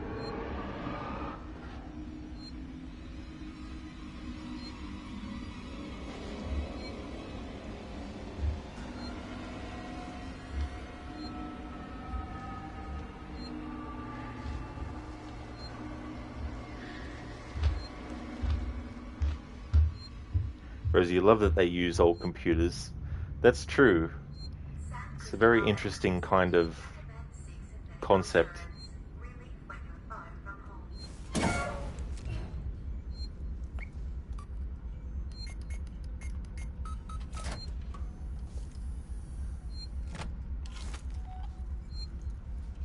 Samuels, I'm on my way.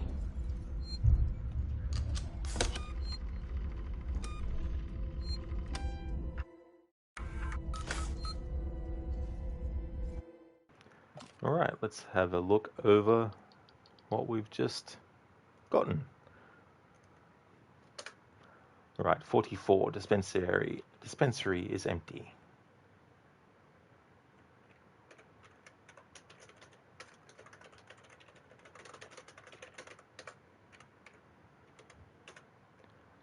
.45, Colonial Marshal Directive.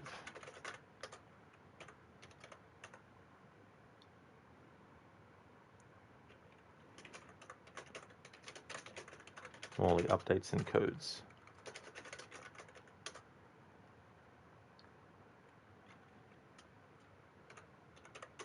.47, San Cristobal lockdown.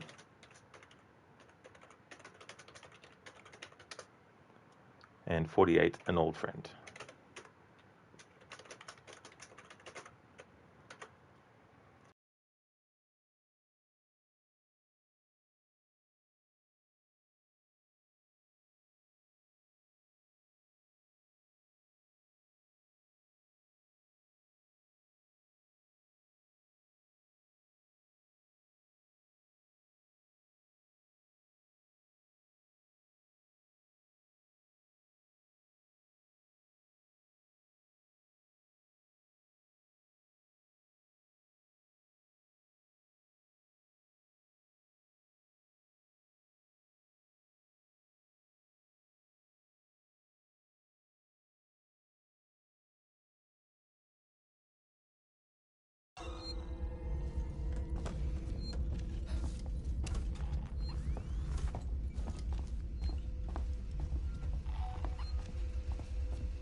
It's got hell in here, Samuels.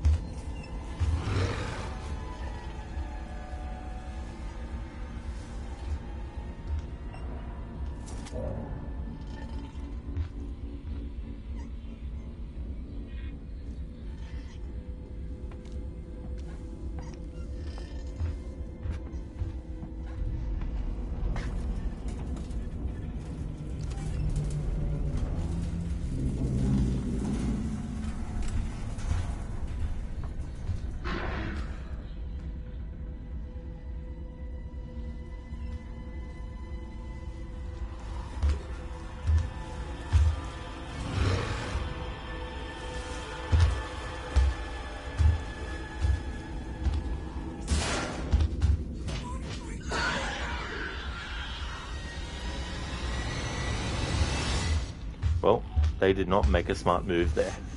Revolver bullets, you may as well be spitting at the alien if you expect bullets to do anything. All transitory patients must supply their birth number and docking registration.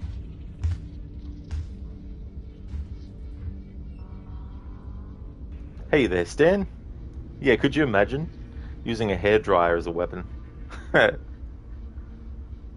We don't know. Maybe aliens don't like the sound of hairdryers. That'd be interesting, actually. They've probably done a story about it in a comic or something, but it'd be interesting to have a story set in the alien universe where they try various different kinds of sounds and test what the reaction to those sounds is. See if there's any sounds that make them want to run in the opposite direction or something.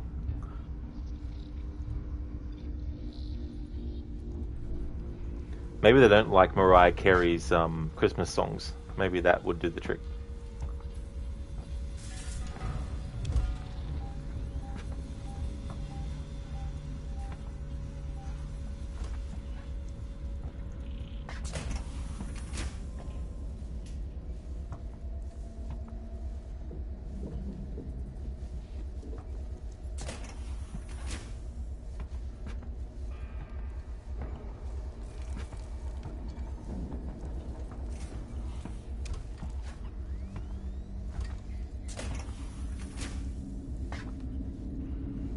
understand your cat is afraid of hairdryer sound. When she was a kitten, you once imitated that sound with your mouth, and she ran so fast with her little legs. Like, nope, nope. Like, nope, don't want to deal with that sound. E-Tone, you swear Mariah Carey Christmas playlist could be a torture tactic? It could be. It's like retailers who work in shops that play the same songs over and over and over again on loop, especially during Christmas.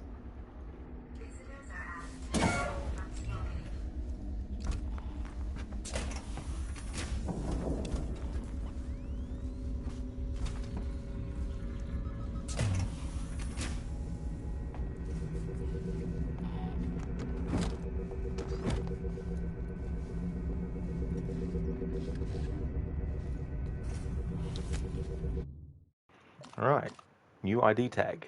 A. Sawyer. A. Sawyer's, I don't know how to pronounce it, but...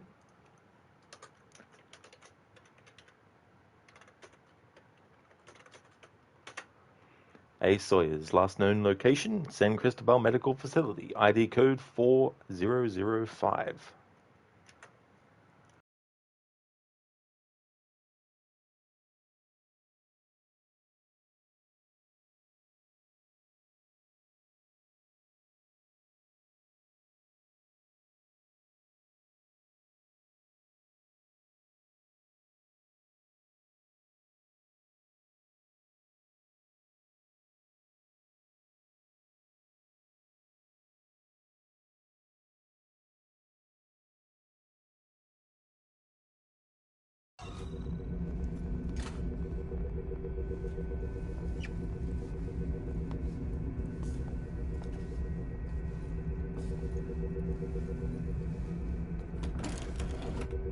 I like games where you can interact with things without being like right up close to them. Definitely comes in handy in this game, especially if you're sneaking past somewhere, you just want to quickly have a look.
Remind me why I agreed to this contract.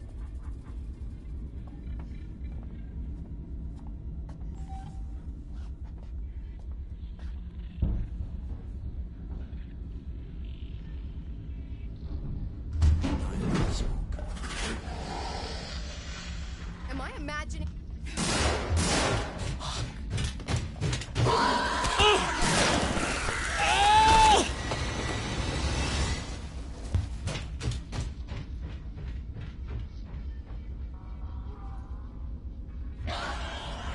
Run!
The audacity of that other human character, just to be like, taking a nice stroll around the corridors.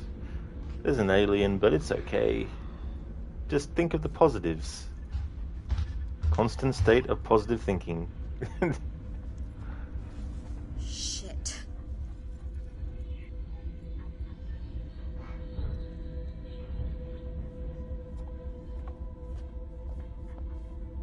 Not another one.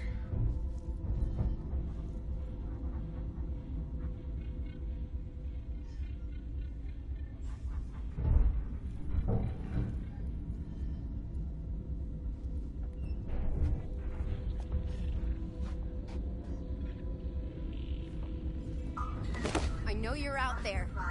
You're not the first intruder I've had to deal with.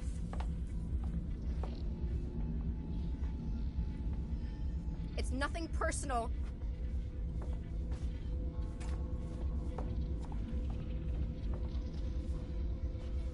I'll find you. I'll find you. Yeah, well, I'd be worried about your own ass, not someone else's. Come on, show yourself.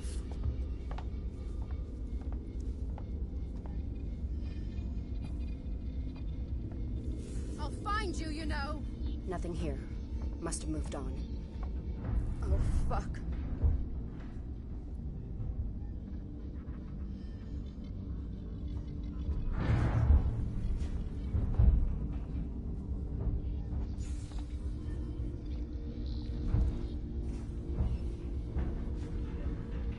Come on, alien. There's someone right here for you to take care of. This annoying NPC. You can't hide from me.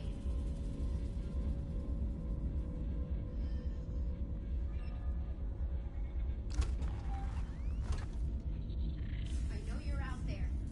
You're not the first intruder I've had to deal with.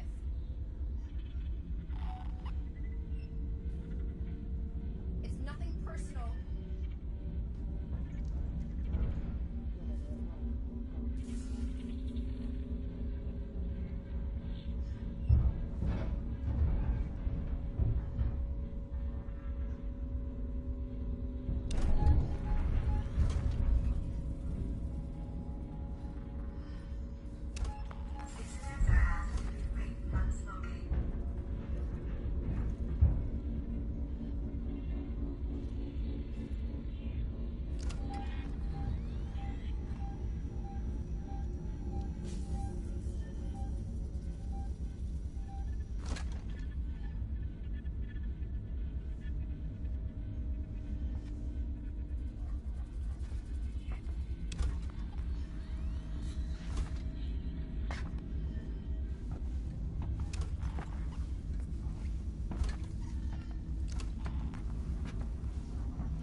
Everywhere is so empty.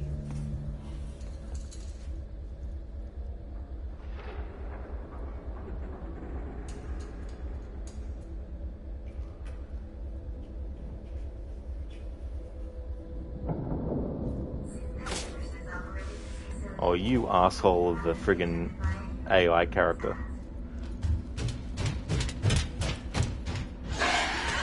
Good.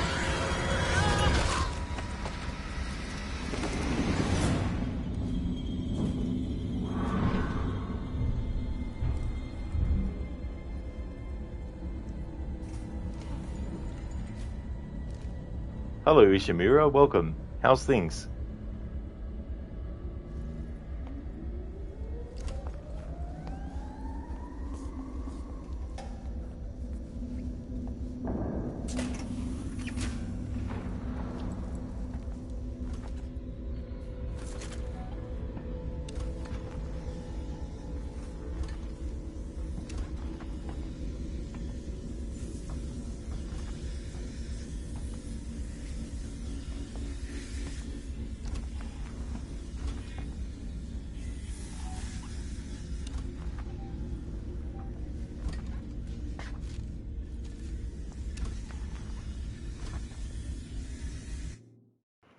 Oh, that's good, Ishimura. Glad to hear that you're going all right. As for me, I'm doing good. Just having fun in games with the alien.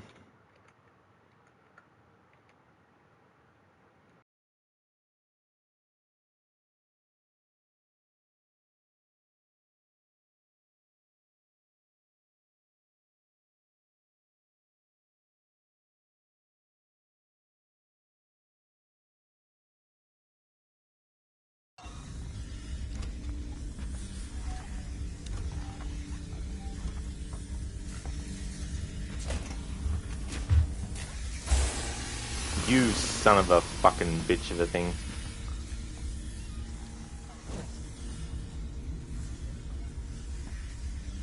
That was lucky.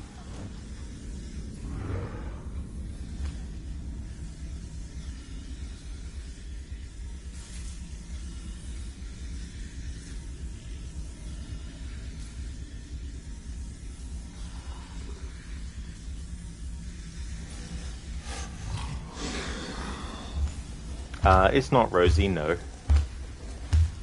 You can't kill the alien. San Cristobal Medical Facility recommends seeking medical assurance. Really, when you're far from home.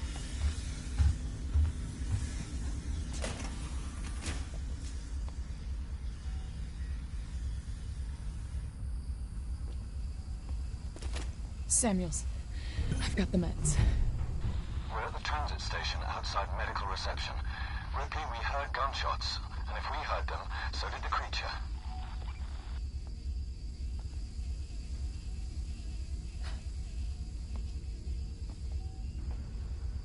Alright, so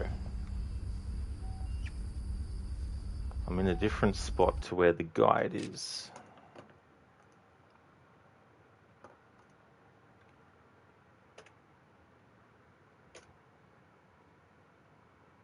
Guide's in the emergency room. This isn't the emergency room.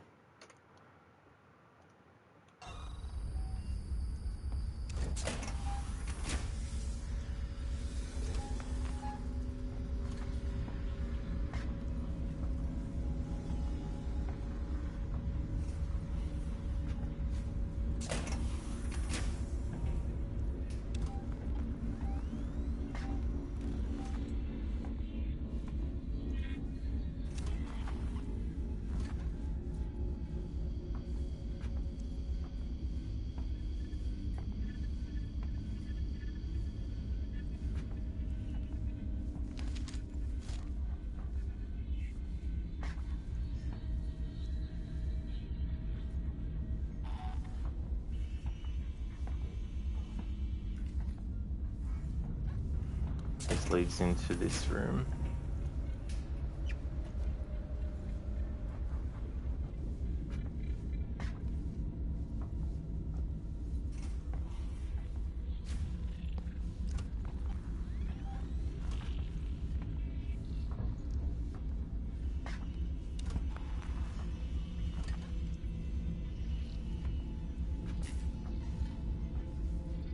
All transitory patients must supply their PIN number and docking registration.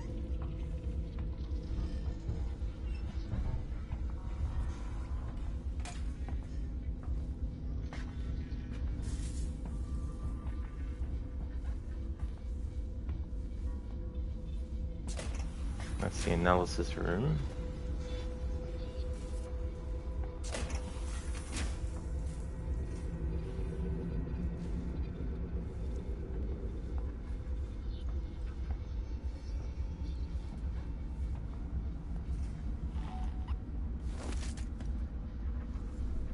Here we go, emergency room.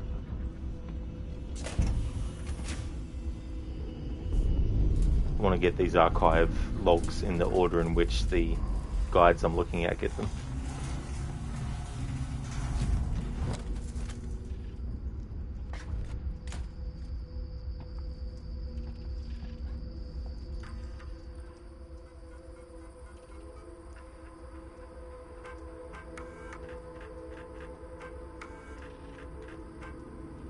I can read these in the menu. Morley, it's Lingard. After the incident, the marshals want us to rope off medical. They're bringing in a team to find whatever it was the patient was carrying. I told them it was fast, but they're convinced they can trap it. They've got nets. I'll set up a temporary medical center outside. You're in charge for now. Don't let Coleman sweet-talk his way in. The last thing we need is him self-medicating with Marshal Waits around. Ishimura, cool. You replay this once you upgrade your GPU. Your brother has a VR kit, and there is a VR mod for this game, so it would be great to try that. Oh, yeah. Yeah, that would be cool. Pardon me, especially with this game and how it's put together really in your face already, enough as is, but in VR as well. Like, that would add an extra layer to it. Rosie, but is that a Molotov or a chopped liver? Yeah, well, that's the thing. Molotov cocktail there, and a lot of chopped liver around the station as well.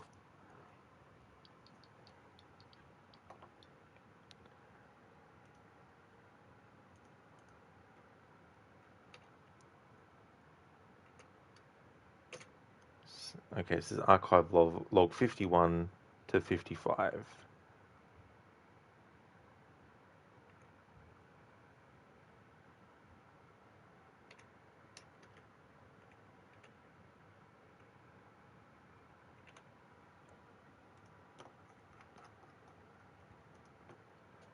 Alright, so 49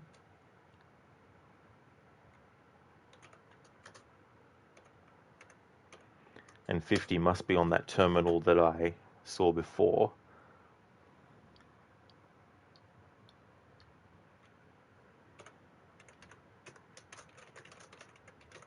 Human Torch. Barker, this is by way of a formal complaint to Station Medical.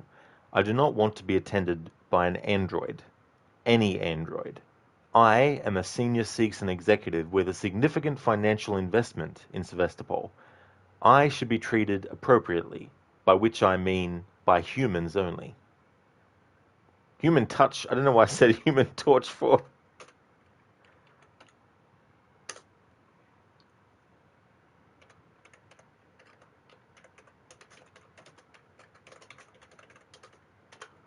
Duty roster.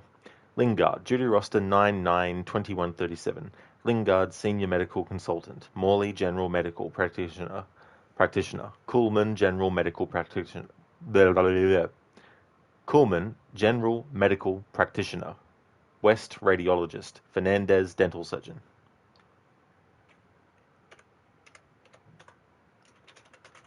Medical record 2. And medical record 3.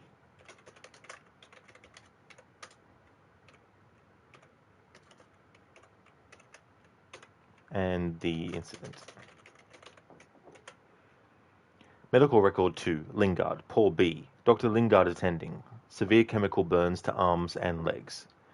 Medical record 3, Kuhlman, right eye. Dr. Kuhlman attending. Suspected brain damage caused by asphyxiation through manual strangulation. Nothing to do. Wasted bed. And the incident is an audio recording that we've already heard.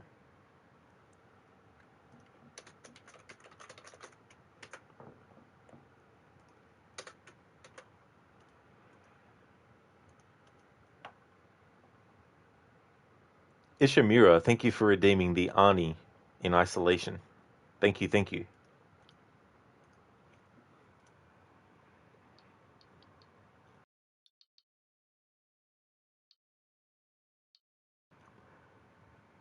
Ransom. Dr. Lingard. This is Ransom. Remember me. Your friendly Seegson chief executive.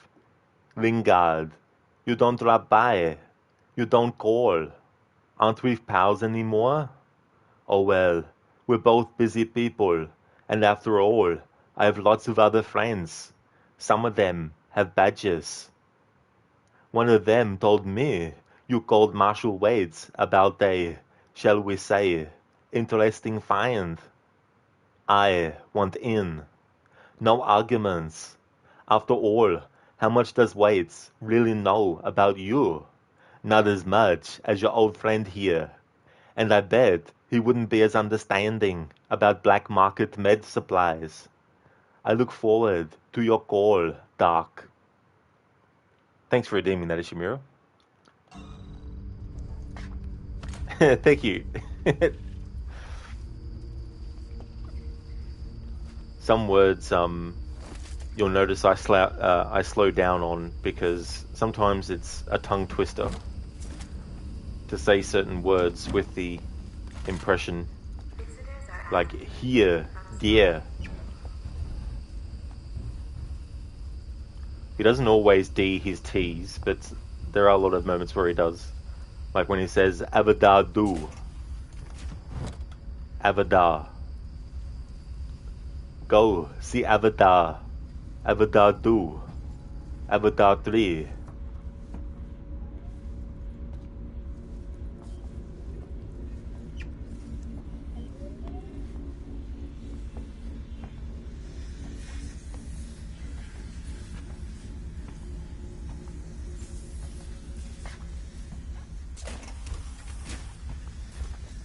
Okay, so operating theatre, that should be the next terminal.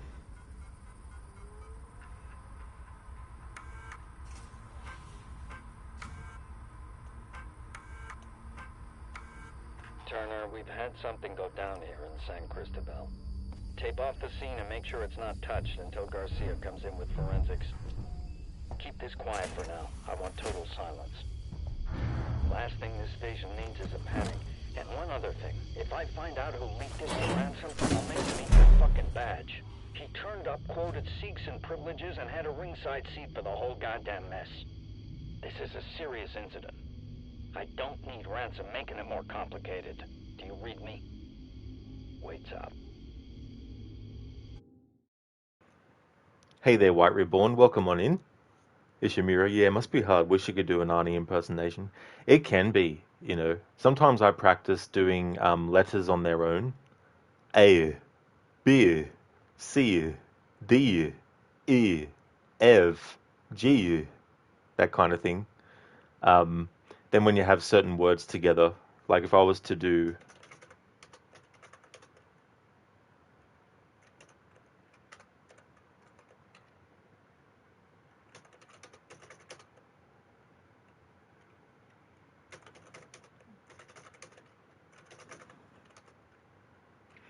if I was to say something like, dear, were, for, you know, it's a bit, dear, were. See, it's a bit hard even doing the word where or were. Dear, were, for, here, for, there, where, you know, that kind of stuff. Combinations of words that can be, you know, very difficult as well. And like a word like hall, hall. You know, I've started to really take notice of when I need to emphasize the L in a word. Hall, fall, shopping mall. Although it's not 100%. But that's the thing, right? Like, when people speak, it's like with the American accent. Not every single American does their R's the same way all the time, every time, you know.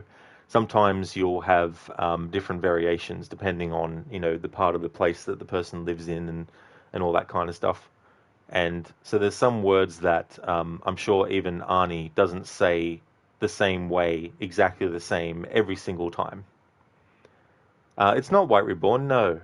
No, the first time I played it, though, was probably 2016, I think. Yeah, it would have been somewhere around there, because that's when I got my Xbox One. And so I played it and really, really loved it. So I've tried to do a playthrough of it at least once a year since.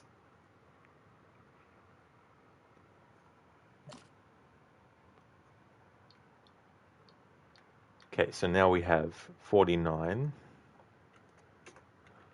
autopsy report. Autopsy report. Lingard. Name Foster Catherine. Coroner's case. 11/14/2137. Date of birth 1/20/2098. Age 39. Sex female. Origin crew member of the Anesidora. Body identified by Marlowe H. Anesidora captain. Case 001794-26B-2137. Investigative Agency Sevastopol Colonial Martial Authority. Evidence of treatment classified.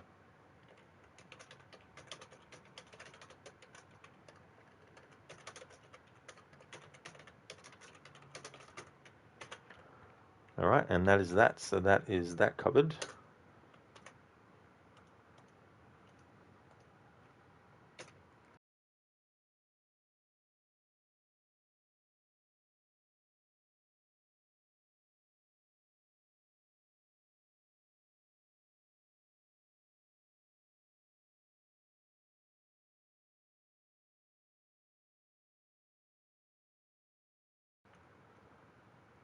Alright, so there's an ID tag I need to get as well.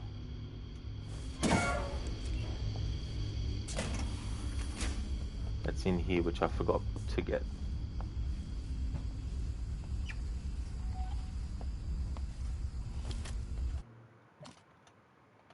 And this is the ID tag of K. Nebel.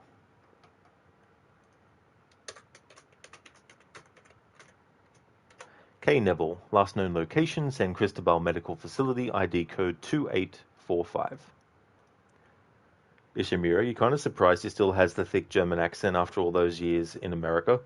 So there was actually, I mean, I don't know if this is true or not, but there's been some reports that he's lived so long in America that he actually has a naturalized accent now, but he just chooses in media and interviews to actually still do the accent because he's most known for it.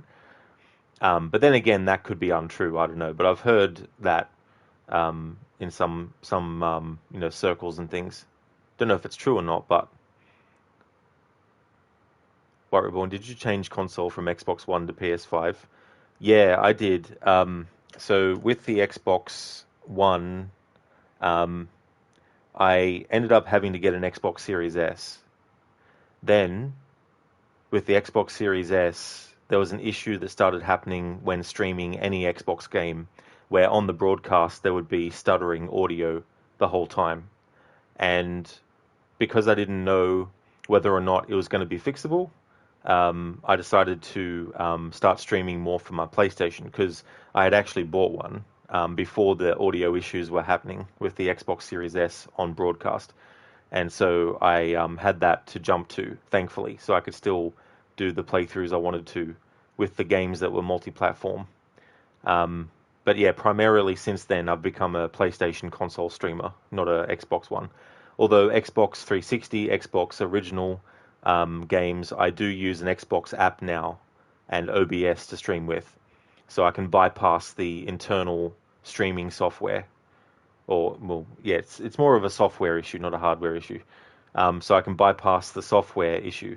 The only reason I don't do Xbox One or Xbox Series S games with the app is because in full screen mode, you can't get rid of the control panel icon for the app, which is fucking stupid.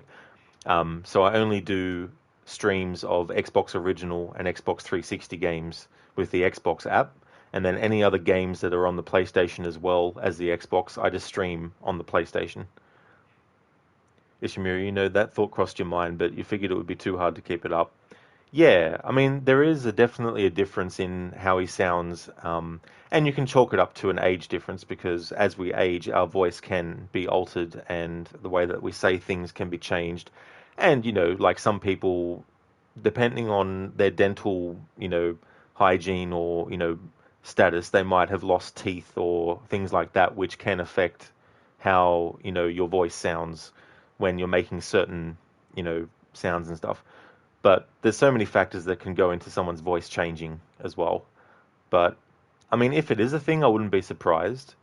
But there's a lot of people who, don't. I think it's weird. I don't know how it works, but for some people, I think their accent becomes naturalized where they live after a while.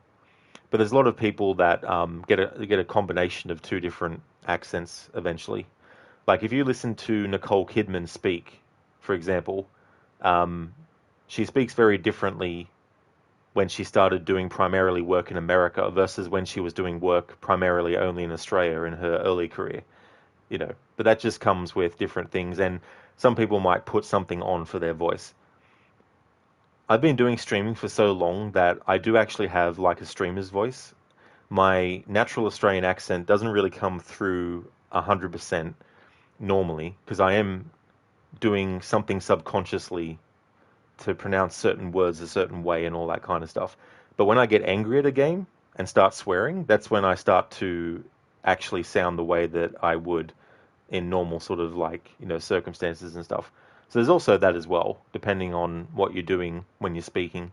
Some people have a more formal sort of like way of speaking when they're talking in certain situations versus, like someone at work might talk differently to customers than they do to their own fellow workers or people in their social circles and all that kind of stuff.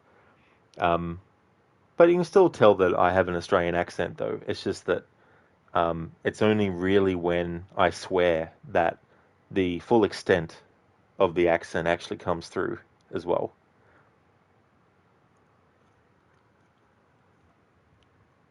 It's the Destructomatic T-47 armor piercing carnage delivery system with auto loading and fax modem. All the things you need, Casper. All the things you need. All the high tech. It's very high tech, that stuff. Fax modems. Especially the sounds that they make. Okay, so I think I've kept on track. Now the next archive log is when the explosion happens.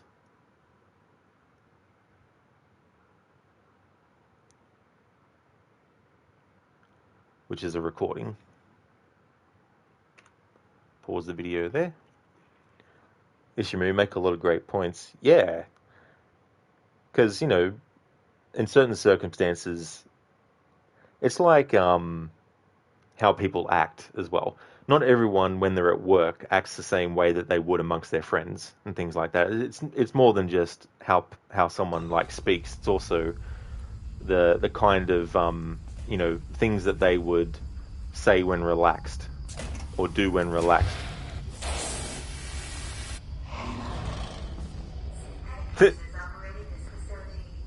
Bloody alien. Here's a goddamn space alien.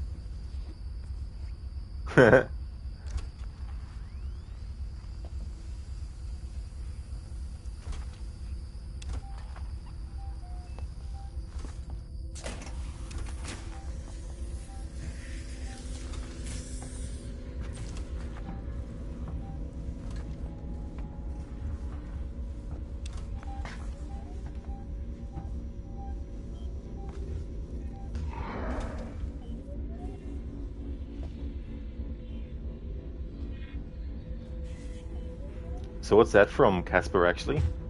That quote.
Oh, from Curse of Monkey Island. I haven't played that for years. What part are you up to of that at the moment, Casper? San Cristobal Medical Facility recommends season medical assurance. Relief when you're far from home. That was the first game where Guybrush and all the other characters had voice work. Dominic Armato played Guybrush Threepwood for the first time with that game. And he's played the role ever since, even when they did the special editions of the first two games, which originally their versions only had text and no audio. He came back to do the voice for Guybrush in those special edition versions.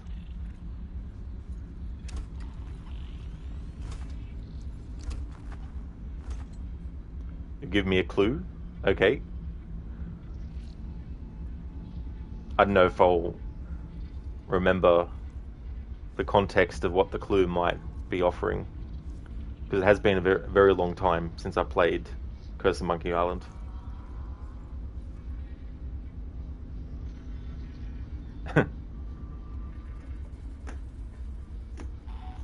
Ah, my attacks have left entire islands depopulated. With your breath, I'm sure they all suffocated. Yeah, it's interesting what they do with the insult. I forget, it's not insult sword fighting, I know that. It's something different because they changed that up. But yeah, as I said, it's been years since I played it, so I can't remember. But I assume by that then you've gone past the part where you meet Murray the Demonic Skull.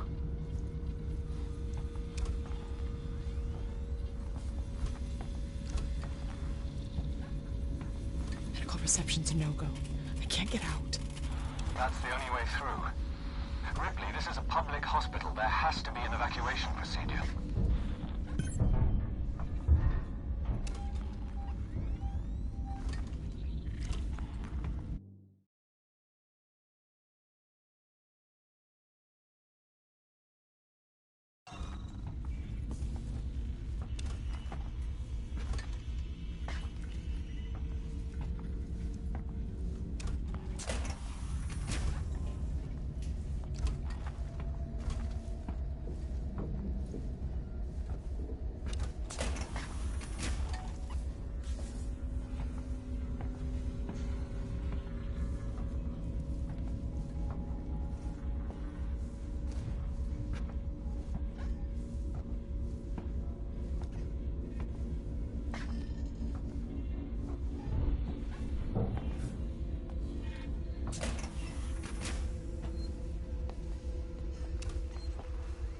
Gonna save it because a lot of real time has elapsed since the last time.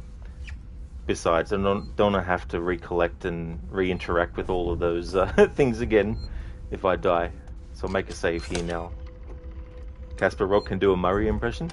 I can, but it's one of those things where if I was to do it regularly, it would wreck my voice.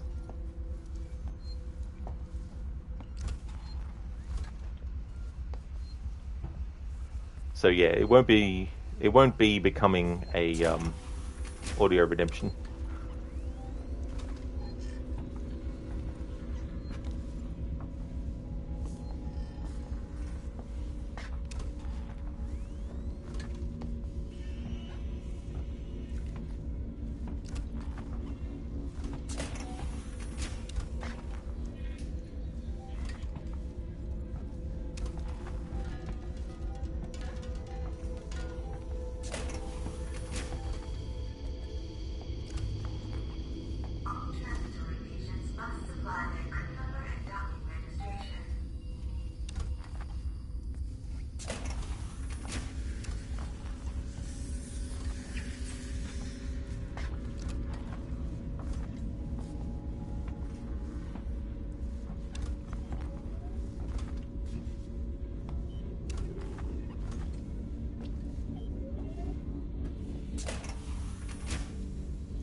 That's right, there's a save point here.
corporate representatives must report to their nearest synthetic.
He said the name of the stream title.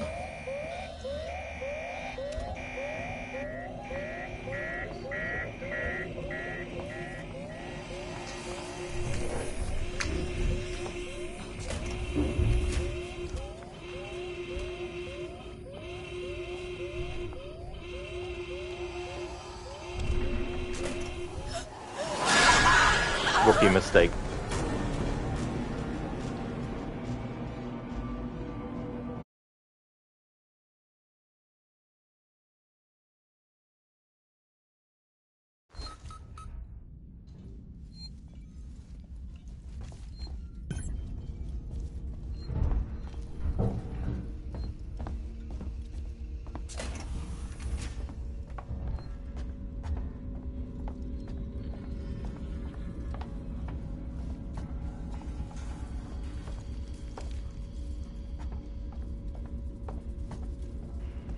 Stan, if it was in Star Wars, could it be called a Wookiee mistake?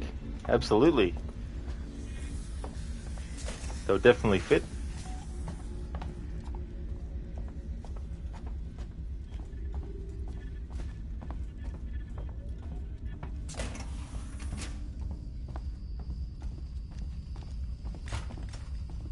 Synthetic nurses operated this facility.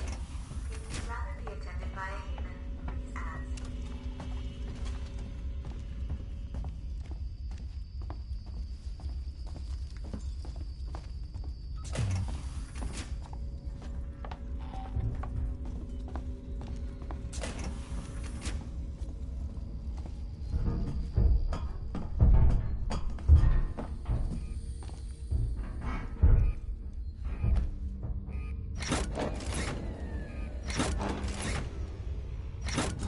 That is pretty raw.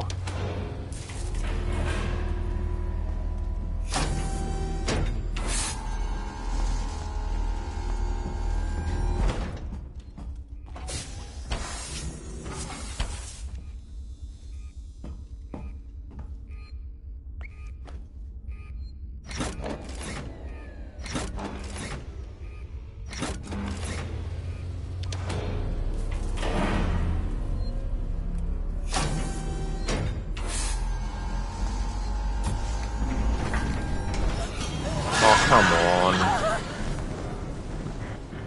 Thought there was enough room to bypass it.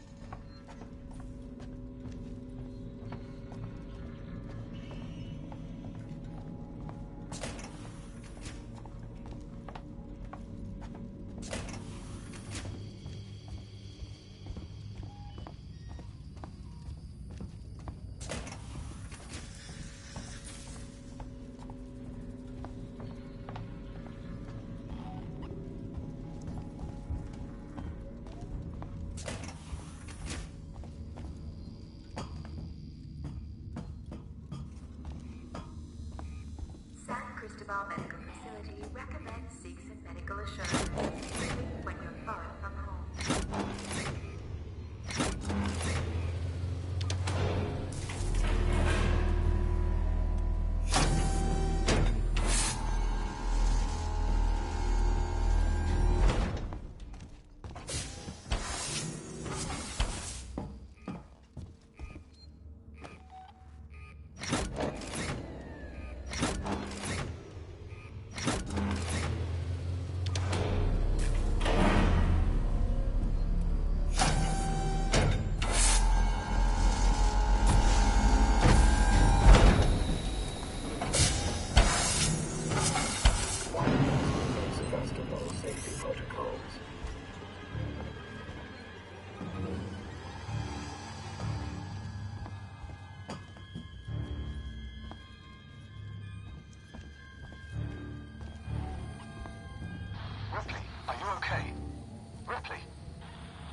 Collectibles decommissioning. I was hoping to interview you about your experiences on the station. You know, the limited medical resources, the mental effects, patients in deep space, that kind of thing. But look, Doctor, I've heard there was some kind of incident in the hospital recently. No one seems to know anything. Doctor, if there's a major public health issue here on Sevastopol, people need to know. I'm freelance, unbiased.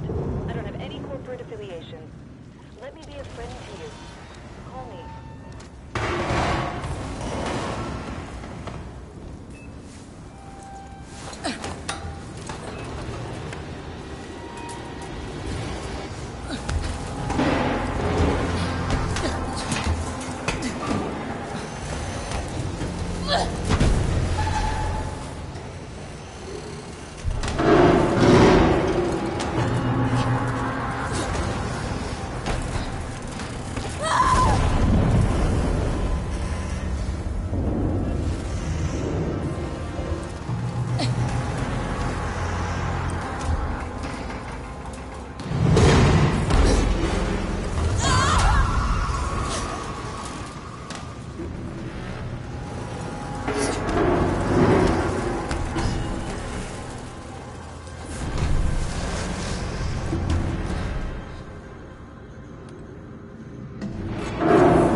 Alright, so we grabbed that audio file. Let me be a friend to you. Ah, okay, so this is way, way later. So in this guide I'm looking at now, they get this earlier than it's actually listed in the archive log. Alright. Because it's one of those ones that they expect you to find later on when you're in the same area later on in the story. But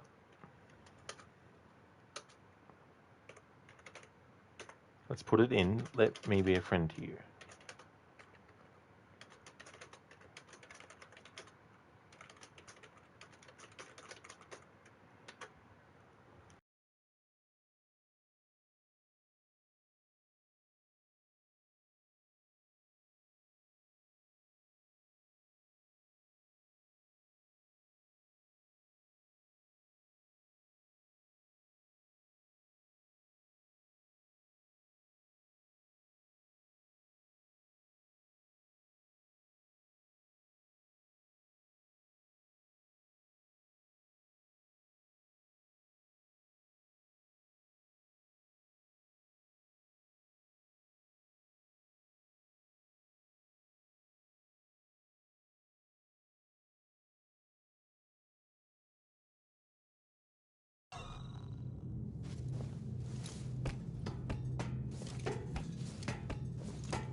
Oh, better use a health kit actually, now that I see what our health is like.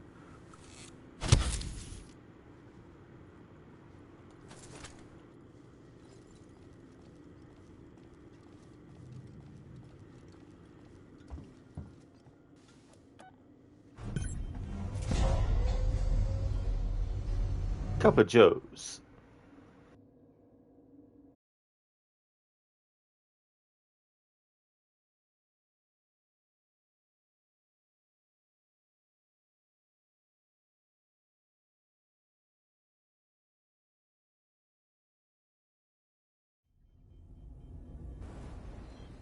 Fog detected. Shutting down.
piece missing.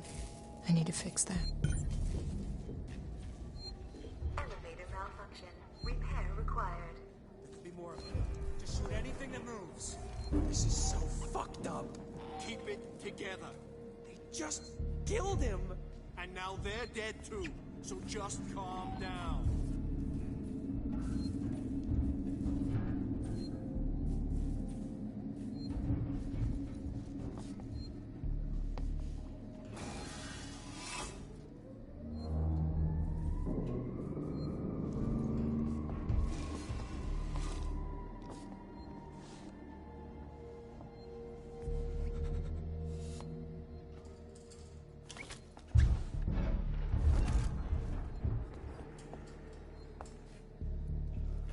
Alright, so that's that ID tag collected.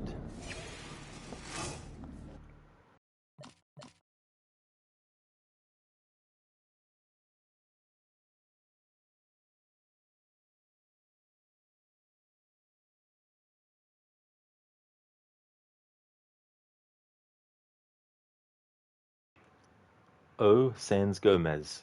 Last known location, Season Synthetics. ID code 2497.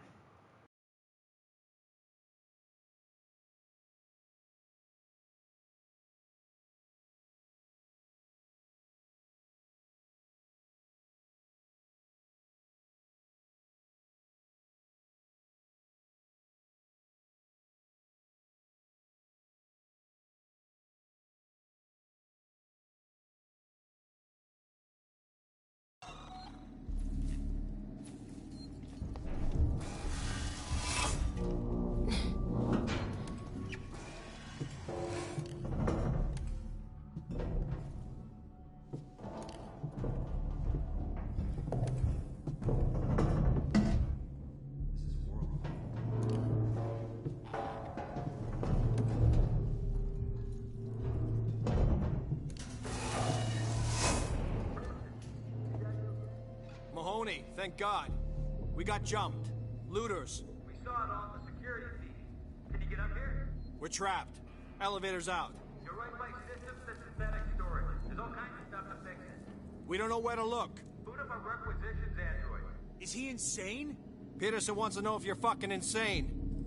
Those things have started attacking people. They're friendly unless you do something unauthorized. Talking to an android in a warehouse should be fine. It'll know how to fix the elevator. Okay, Francis out. Asshole. Should be fine. Well, I'm sure as hell not making new best friends with one of those... Quiet.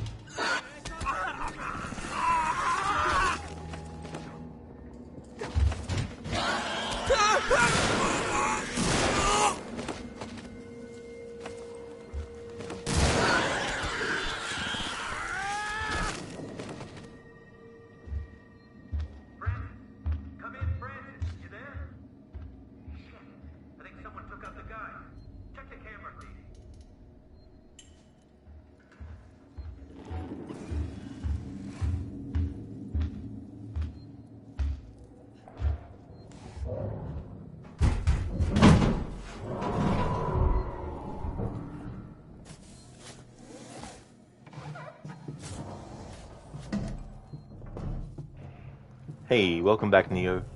Your bloody phone needed a bit of juice, did it? Ah, that's fair enough. Welcome back.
I had a feeling that was going to happen. Yeah. Well, the alien was very aggressive there.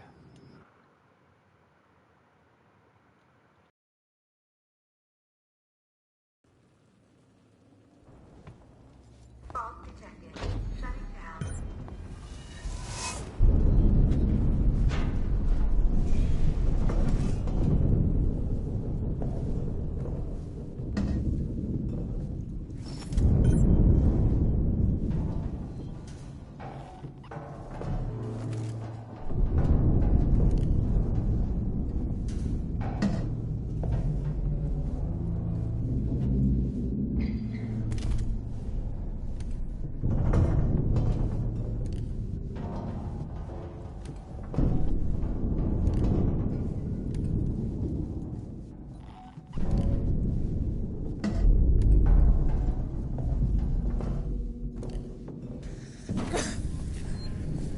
There's a piece missing.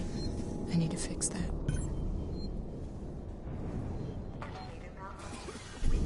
Or to shoot anything that moves. This is so fucked up. Keep it together. They just killed him. And now they're dead too. So just calm down.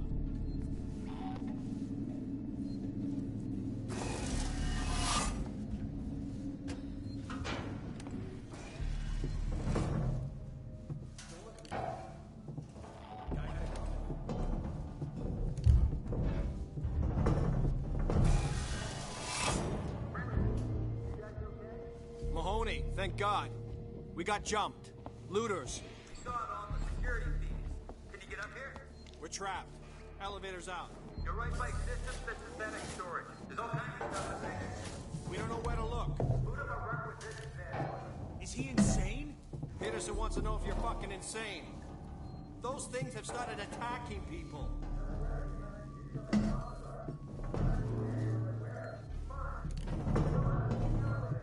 Okay, Francis out. Asshole. Should be fine. Well, I'm sure as hell not making new best friends with one of those things. This whole station's kind of shit. Hopefully don't react to.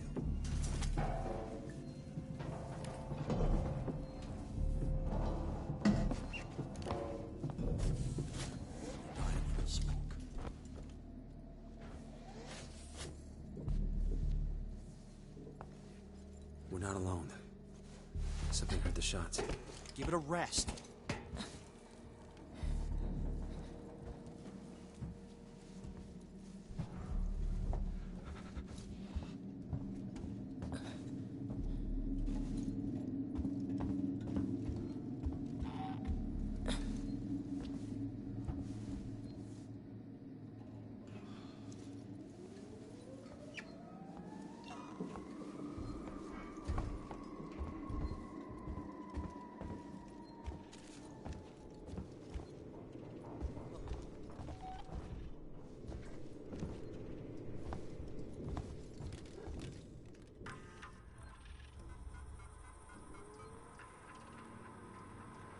Alright, so this should be log 56 and 57.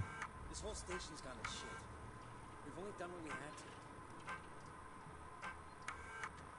Smythe, I've been looking over your report on the Weyland-Yutani androids and your proposals for improving the working Joes. Now, I appreciate the work you put in, but understand we live in different worlds. Yours is full of extrapolations and estimations. Mine has an executive suite and $8,000 suits. Bottom line is, I gotta look after the money, buddy. I hired you because you were the cheapest, not the best. Find a way to bring these costs down, huh? Ransom out.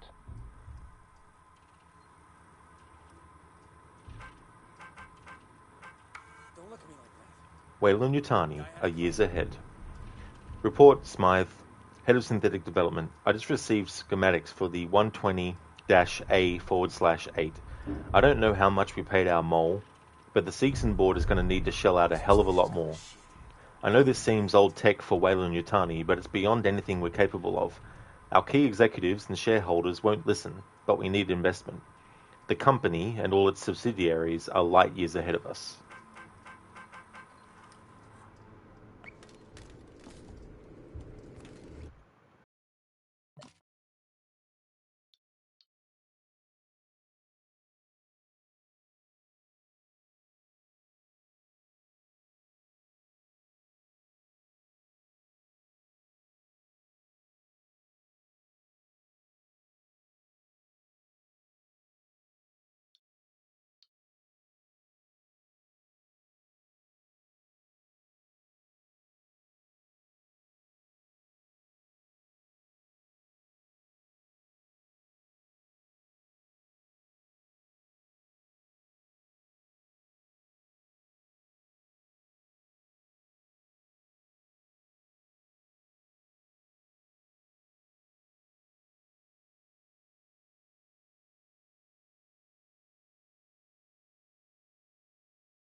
Working Joe spiel.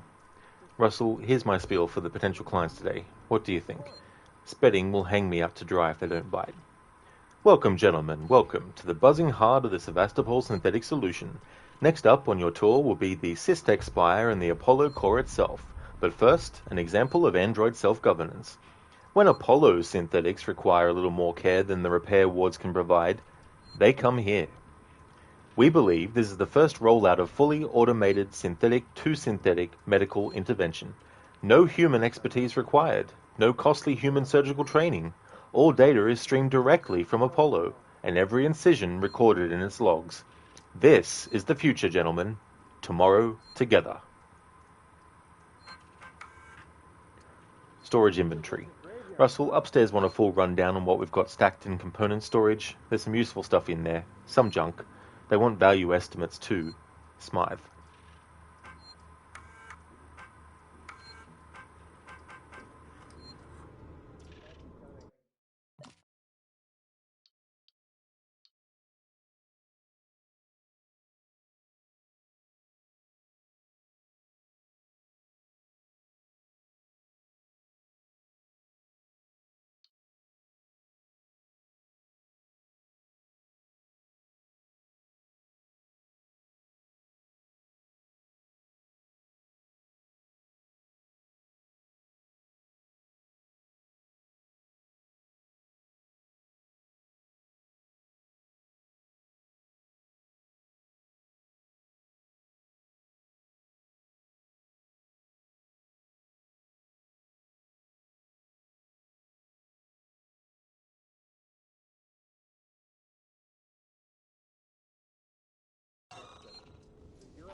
Glad I found you guys.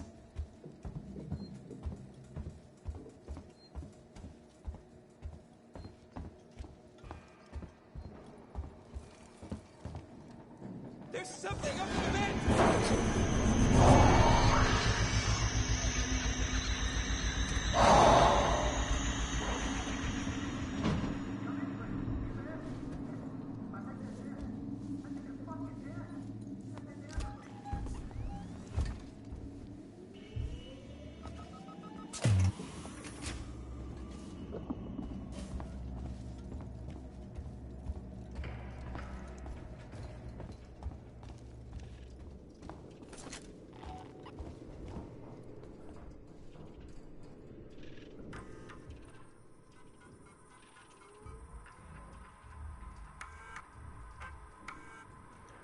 Shared Tomorrow Together, number 2.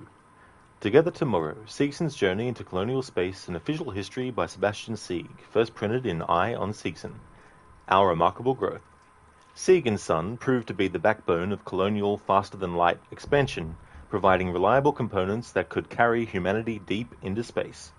In so doing, it grew, and by 2066 was running vast manufacture plants in London, Buenos Aires, Nagasaki, and the lunar Chicard, Argentine frontier. By 2071, the year the Sieg family sold its shares back into the company, its expansion remained exponential. Single-minded rivals looked on with envy as Sieg and Son became market leaders, manufacturing cars, chemicals, education equipment, and building materials. Towards the end of the last century came a move that would forge our shared future. Sieg and Son became Seegson. We took on the name our customers had known us by for decades, and we turned to face tomorrow together, among the stars. Smythe, have you been practicing the script for the VIPs visiting today? We need to impress. Noise from upstairs says they're the last potential bidders for Sevastopol's Working Joe rollout. If they go with Weyland-Yutani castoffs instead, the jobs Seegson have allocated for us back on Earth are on the line. Don't screw up. Spedding out.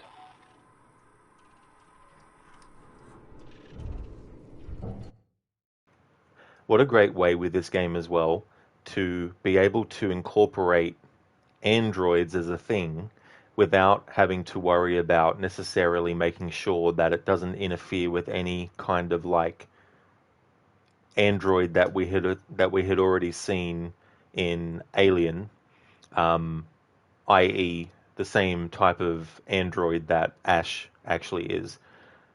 Coming up with a different company that had their own androids, which is definitely logical because in real life there's more than one car manufacturer, there's more than one, et cetera, et cetera. So it makes sense that there would be more than just the androids made by Weyland-Yutani, that there'd also be androids made by other companies. And so I think it was a clever way to incorporate androids into this game's story without necessarily having to worry too much about continuity with the other androids. Obviously, Samuels is an android as well, and he's more along the lines of what Ash is as an android, but he's obviously not programmed to do what the company, Weyland-Yutani, actually wants necessarily. But it doesn't really step on anything with his portrayal because he's essentially a version of the Weyland-Yutani android that is in the first movie, except he's very much like Bishop in Aliens is. But these other androids that they came up with for this game, the Working Joes, it was a good idea to use those androids as the primary, well, not as the primary, but one of the antagonists of the game that you come across is these androids by this other company. And it's cool that they made another company up and had its own sort of history. But Weyland-Yutani ends up buying Sevastopol and therefore getting the Working Joes so that they can disband that type of android and all that kind of stuff. But you can tell with these audio files that the people working here are really hoping that the Working Joes will be picked up as the android, as the go-to android over Weyland-Yutani's androids, but it doesn't work out like that.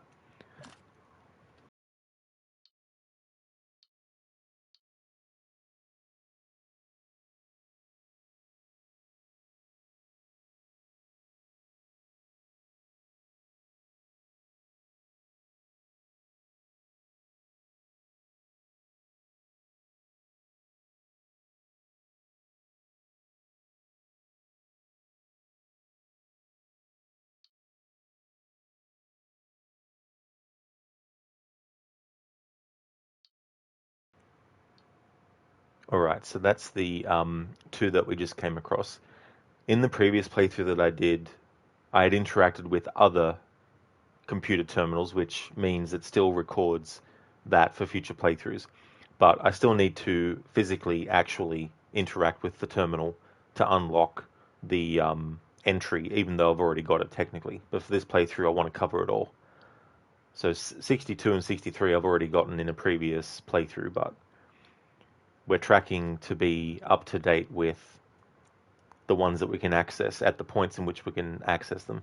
There was an exception though with 130. We were able to access that earlier than when the game anticipates that you might, because when that explosion happens and the trap that was set for the alien is triggered, I guess they felt that players would be too disoriented with that to worry about running through past the part and then looking at the audio file and then coming back. They're probably expecting more so for players to do that when backtracking later in the game, when you can go back to those areas and other areas of the game. But I just wanted to follow the guide so I can make sure that when I get to around the 129, 130, I know that it's one that I've already actually collected and not one that I got on the previous playthrough and get confused. So that's why I'm keeping track of all this stuff as well.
another ID tag.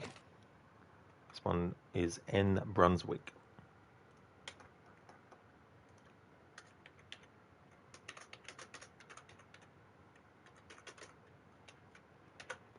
N Brunswick. Last known location, Seegson Synthetics. ID code 5530.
Personal requisitions android.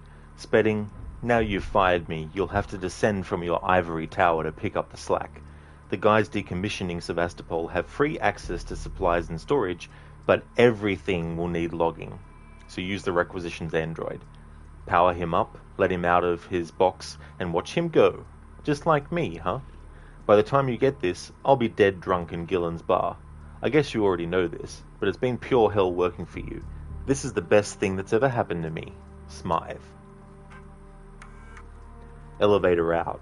I just got another message from Spedding about the busted elevator outside the Android examination theater. My guys have got a million things to do right now, so it's not going to be fixed in time for your VIP visit. If Spedding wants to be a priority, then maybe he should stop being a petulant asshole.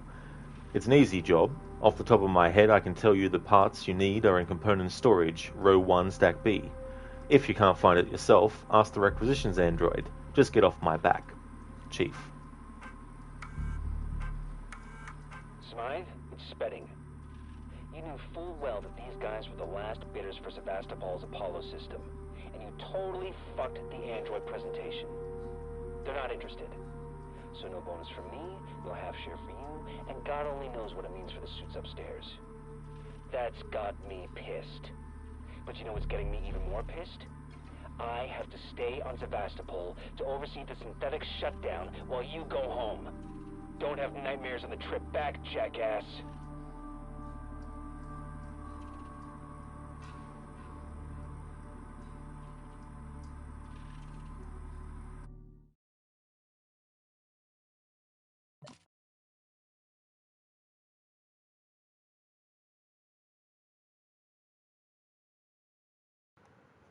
Rosie, what do you mean running causes accidents? Can you trip? Yeah, I guess you can. Although, the character can't trip. if you run. But if you do run, you might have a spot of bother because there might be some creature running around that will be attracted to the sound of running. But you know the working Joe, they're wanting to make sure that no one gets injured. Neo, thanks for redeeming an Alien movie quote. Thank you.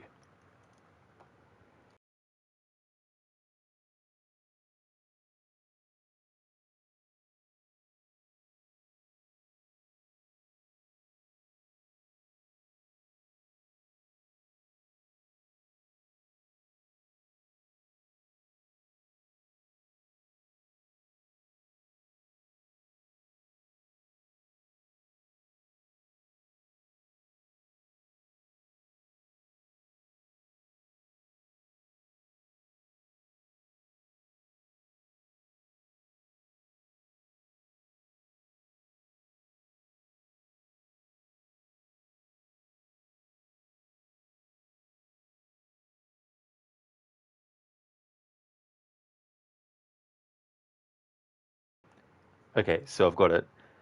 We found this laying there. No blood, no Dallas, nothing. How come I don't hear anybody say anything? I'm thinking, unless somebody's got a better idea, we'll proceed with Dallas's plan. What? And end up like the others? No, you're out of your mind. You got a better idea? Yes. I say that we abandon this ship. We take the shuttle and just get the hell out of here. We take our chances and hope that somebody will pick us up. Lambert, the shuttle won't take 4. Well, then why don't we draw straws and... I'm not drawing any straws. I'm for killing that goddamn thing right now. Right, well, let's talk about killing it. We know it's using the air shafts. Will you listen to me, Parker? Shut up! Let's hear it. It's using the air shafts. But we don't know that. That's the only way. We'll move in pairs. We'll go step by step and cut off every bulkhead and every vent until we have it cornered. And then we'll blow it the fuck out into space. Is that acceptable to you? If you think it means killing it, yeah, that's acceptable to me. Obviously, it means killing it. But we have to stick together. So that's from the scene between Parker, Ripley, and Lambert, where they're arguing. Rosie, meow, Jonesy. Yep, that's the most simplest quote from the movie.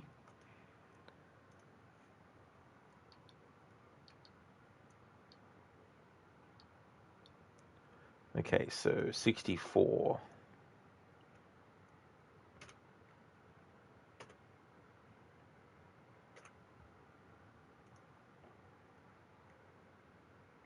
Archive log 64. Oh shit. It's somewhere else.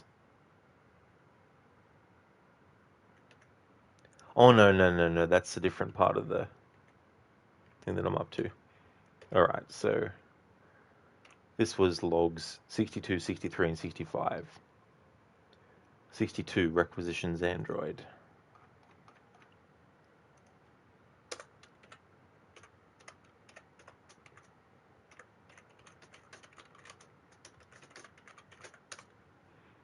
'63 elevator out.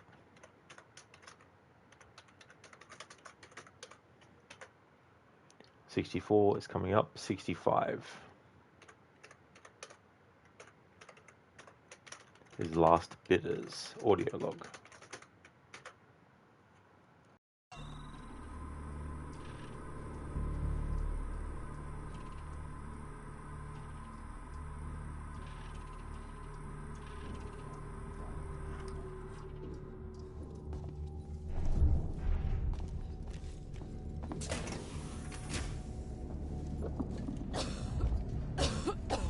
I fucking forgot.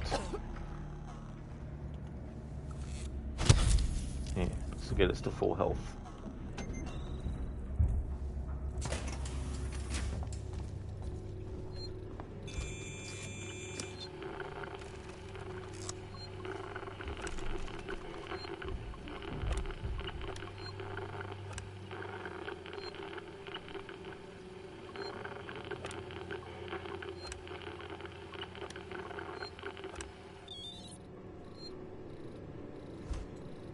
Precision Android power online.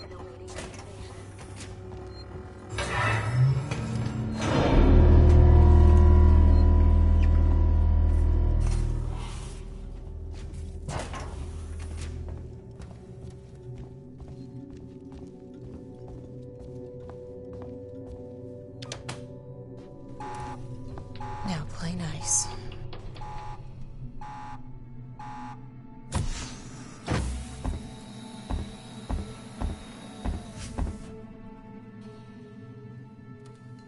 How can I help you? I need a compression cylinder. Components warehouse. Row 1, stack B. Follow me. Just keep the noise down, okay?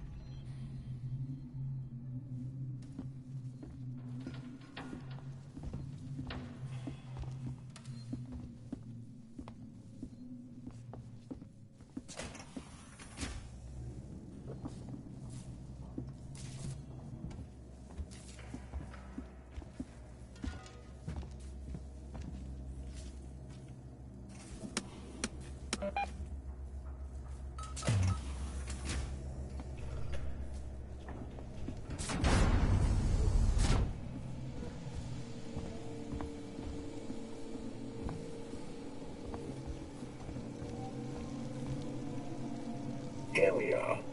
Your compression cylinder will be found at the far end of this row.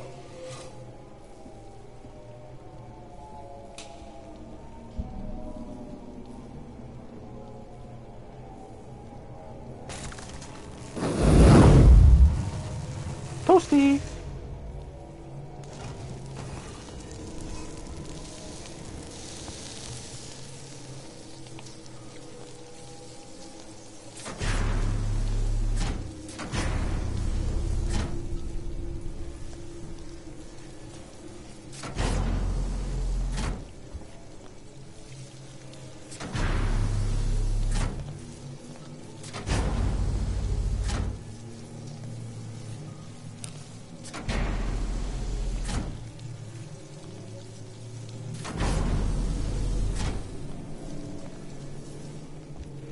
Hey there, Lucinda. Good morning to you. Welcome. It's going well. We've died a few times. Had some enemies that were being annoying. Some humans that ultimately ended up killing themselves because they were being stupid and trying to shoot me through a window, and then I just hid and then they got killed. But yeah, it's going well, and keeping up with the collectibles and all that kind of stuff.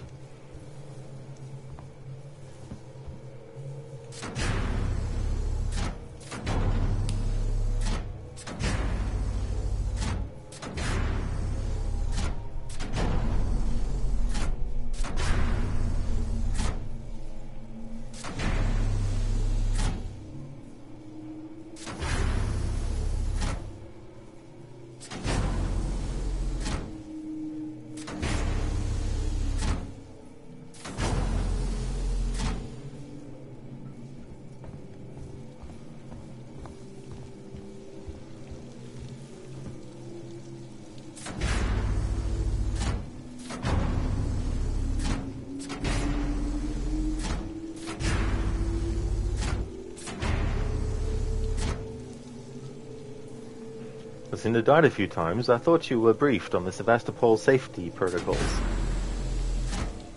They missed out the part where it talks about a dangerous killer organism alien thingo. They didn't have that in the manual.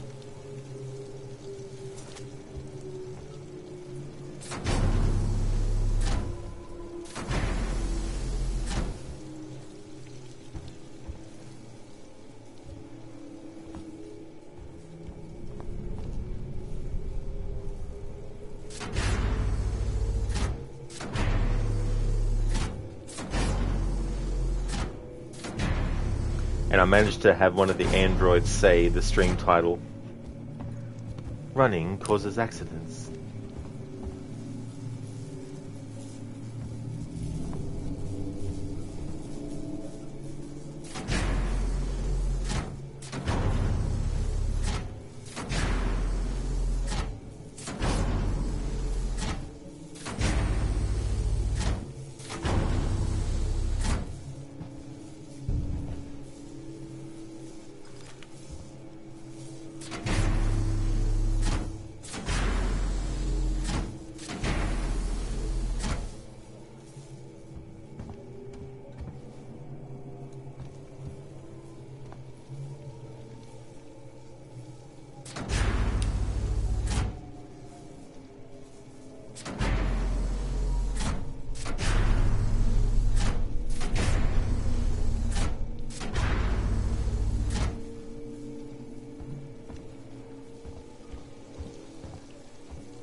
just in case something goes wrong. I don't want to redo all the IRL time that took again.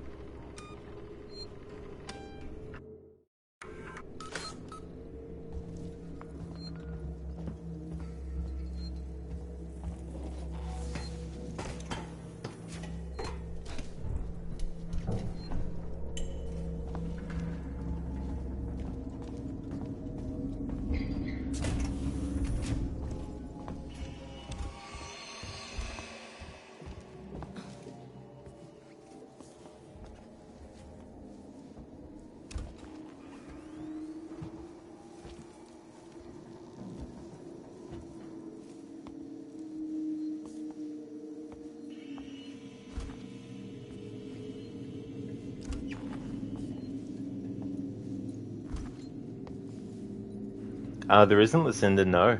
Yeah, no limits, depending on difficulty. There's a little bit of a cooldown when you do save, though, before you can save on that terminal again.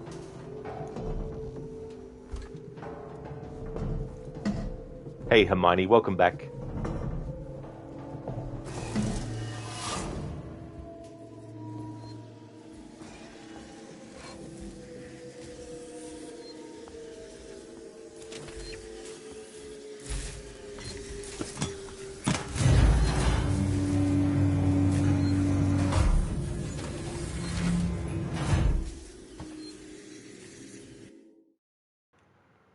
In shadows deep, where silence reigns, a lone survivor, bound by chains, metal corridors whisper dread, an alien's den, where nightmares tread, glistening jaws in darkness hide, a relentless hunter, terror's guide, steel and flesh in deadly dance, in isolation's grip, no second chance.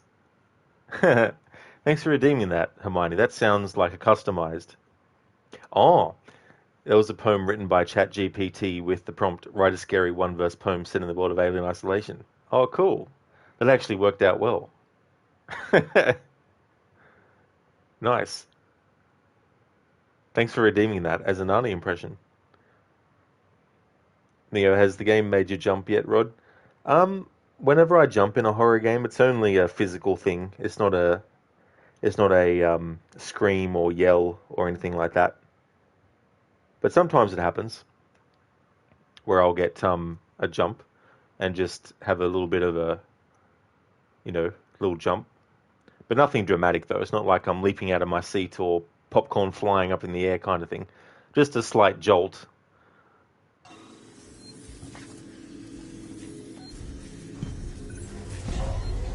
But jump scares to me don't count as scares, really, because you can put a jump scare in a comedy.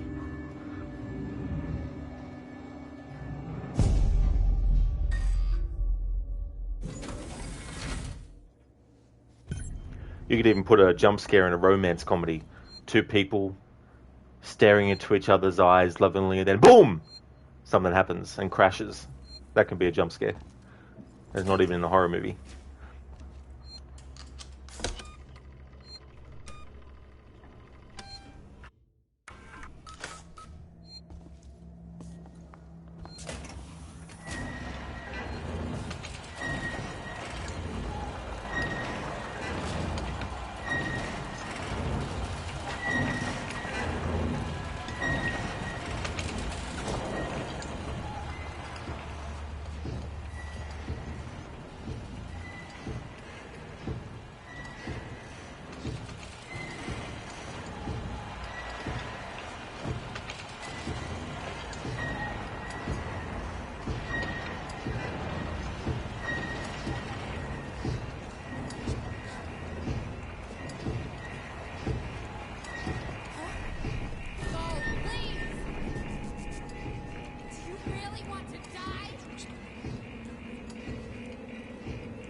Finally, one of the shots registered. How many fucking shots was that? 10 before it fucking realized?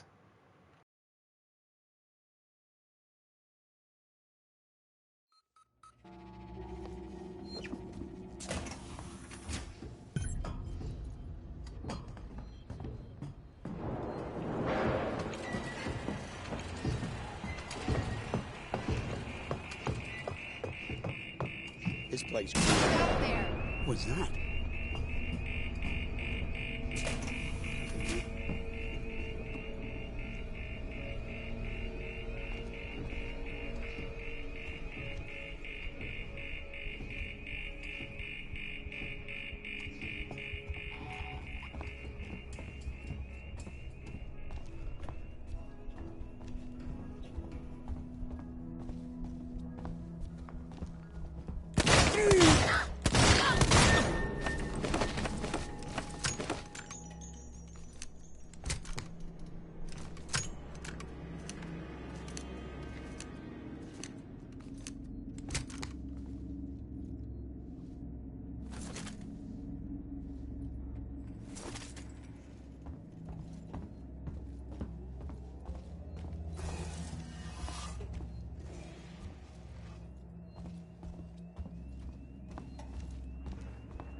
Alright, this is Archive Log 64. Synthetic Engineer Request. Can I get someone from Seegson Synthetics to look at my android? I've just worked a 24-hour shift helping out with trauma patients, and I'm the dentist. Waits wants every one of them moved out of the hospital, and no one is telling me anything. If I'm going to be pulling down these kinds of hours, I need some extra help. We've got an android down here with perfectly adequate programming, but he's been gathering dust, because apparently the same model started acting up on the other side of the station. What the hell is going on with this place? Get someone down here now, before I make an official complaint. Fernandez.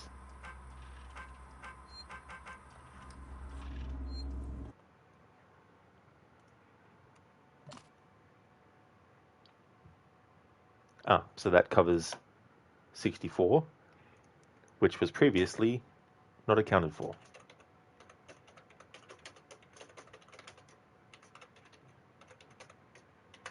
I don't know if this guide is that I'm looking at now, because I was using a different guide at the start of the playthrough, but this other guide seems to be a bit more like thorough in a way. But it also has shown terminals that you can access at points which the game really wants you to backtrack to later on and actually interact with. So that's only happened once so far, and that has happened with entry 130. So entry 130, we've already actually gotten it in this playthrough. But I think the game intended you to actually get it later. But this guide was able to point out that you could get it earlier. So that is something that's really cool. So I'm going to stick with this guide now and see if it actually covers that kind of stuff. There's probably going to be some things that I need to backtrack to because it's related to the tools that you might not have at the time. But that particular one was in a spot that if you were playing for the first time, it would be understandable to actually ignore. Because what happens in the point in the game where you find that, or you can find that the earliest, there's an explosion that happens and there's fire everywhere. And your first instinct is to get the fuck out of there and climb up and do all that kind of stuff. But if you actually run past and then go down some spots, you can actually find a terminal. and it was that terminal. Well, sorry, it wasn't a terminal in that case. It was like a recording, a tape recording. Found a tape recording and was able to listen to it earlier because of that. And so that's one example so far using this guide that I've come across, where they've gone and collected something that in the list is way down further from where I was at the time. So if it keeps up with that, that'll actually come in handy because that'll save some backtracking. So that is that one, synthetic engineer request. All right, so the video that I'm looking at, there's no more in that one.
And this is actually where I'm going to end the stream.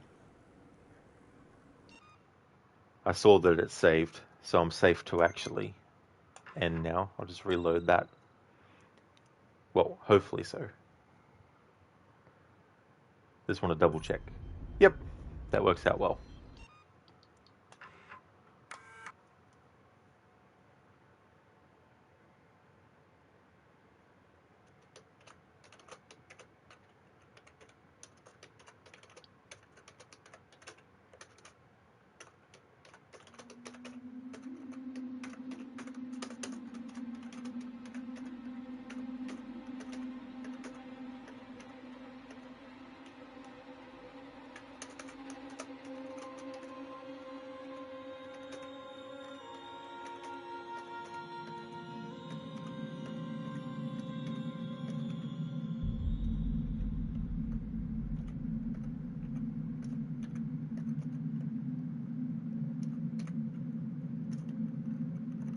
Would like to highly recommend people check out Lucinda, Schiller Lock, Mr. Gote, and Cheesy Cheese.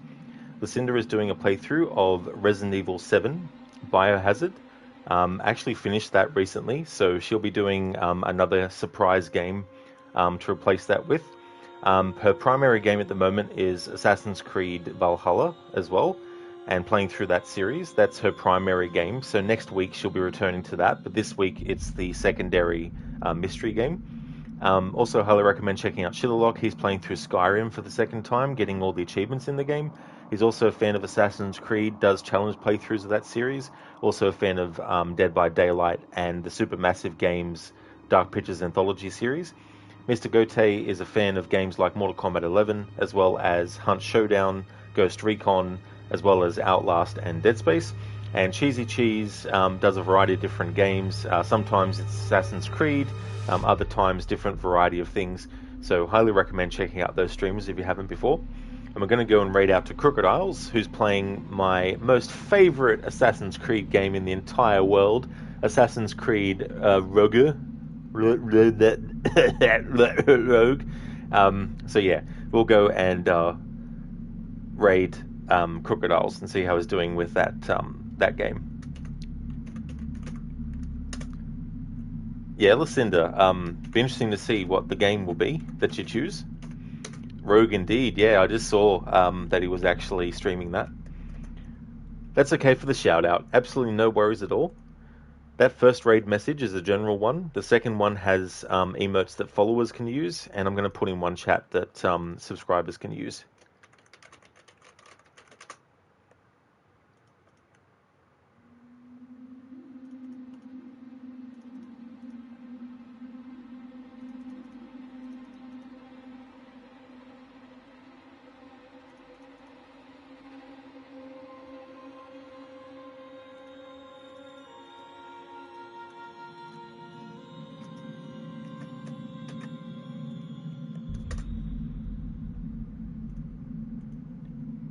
Okay, so the next stream of this will be when it's Tuesday for me.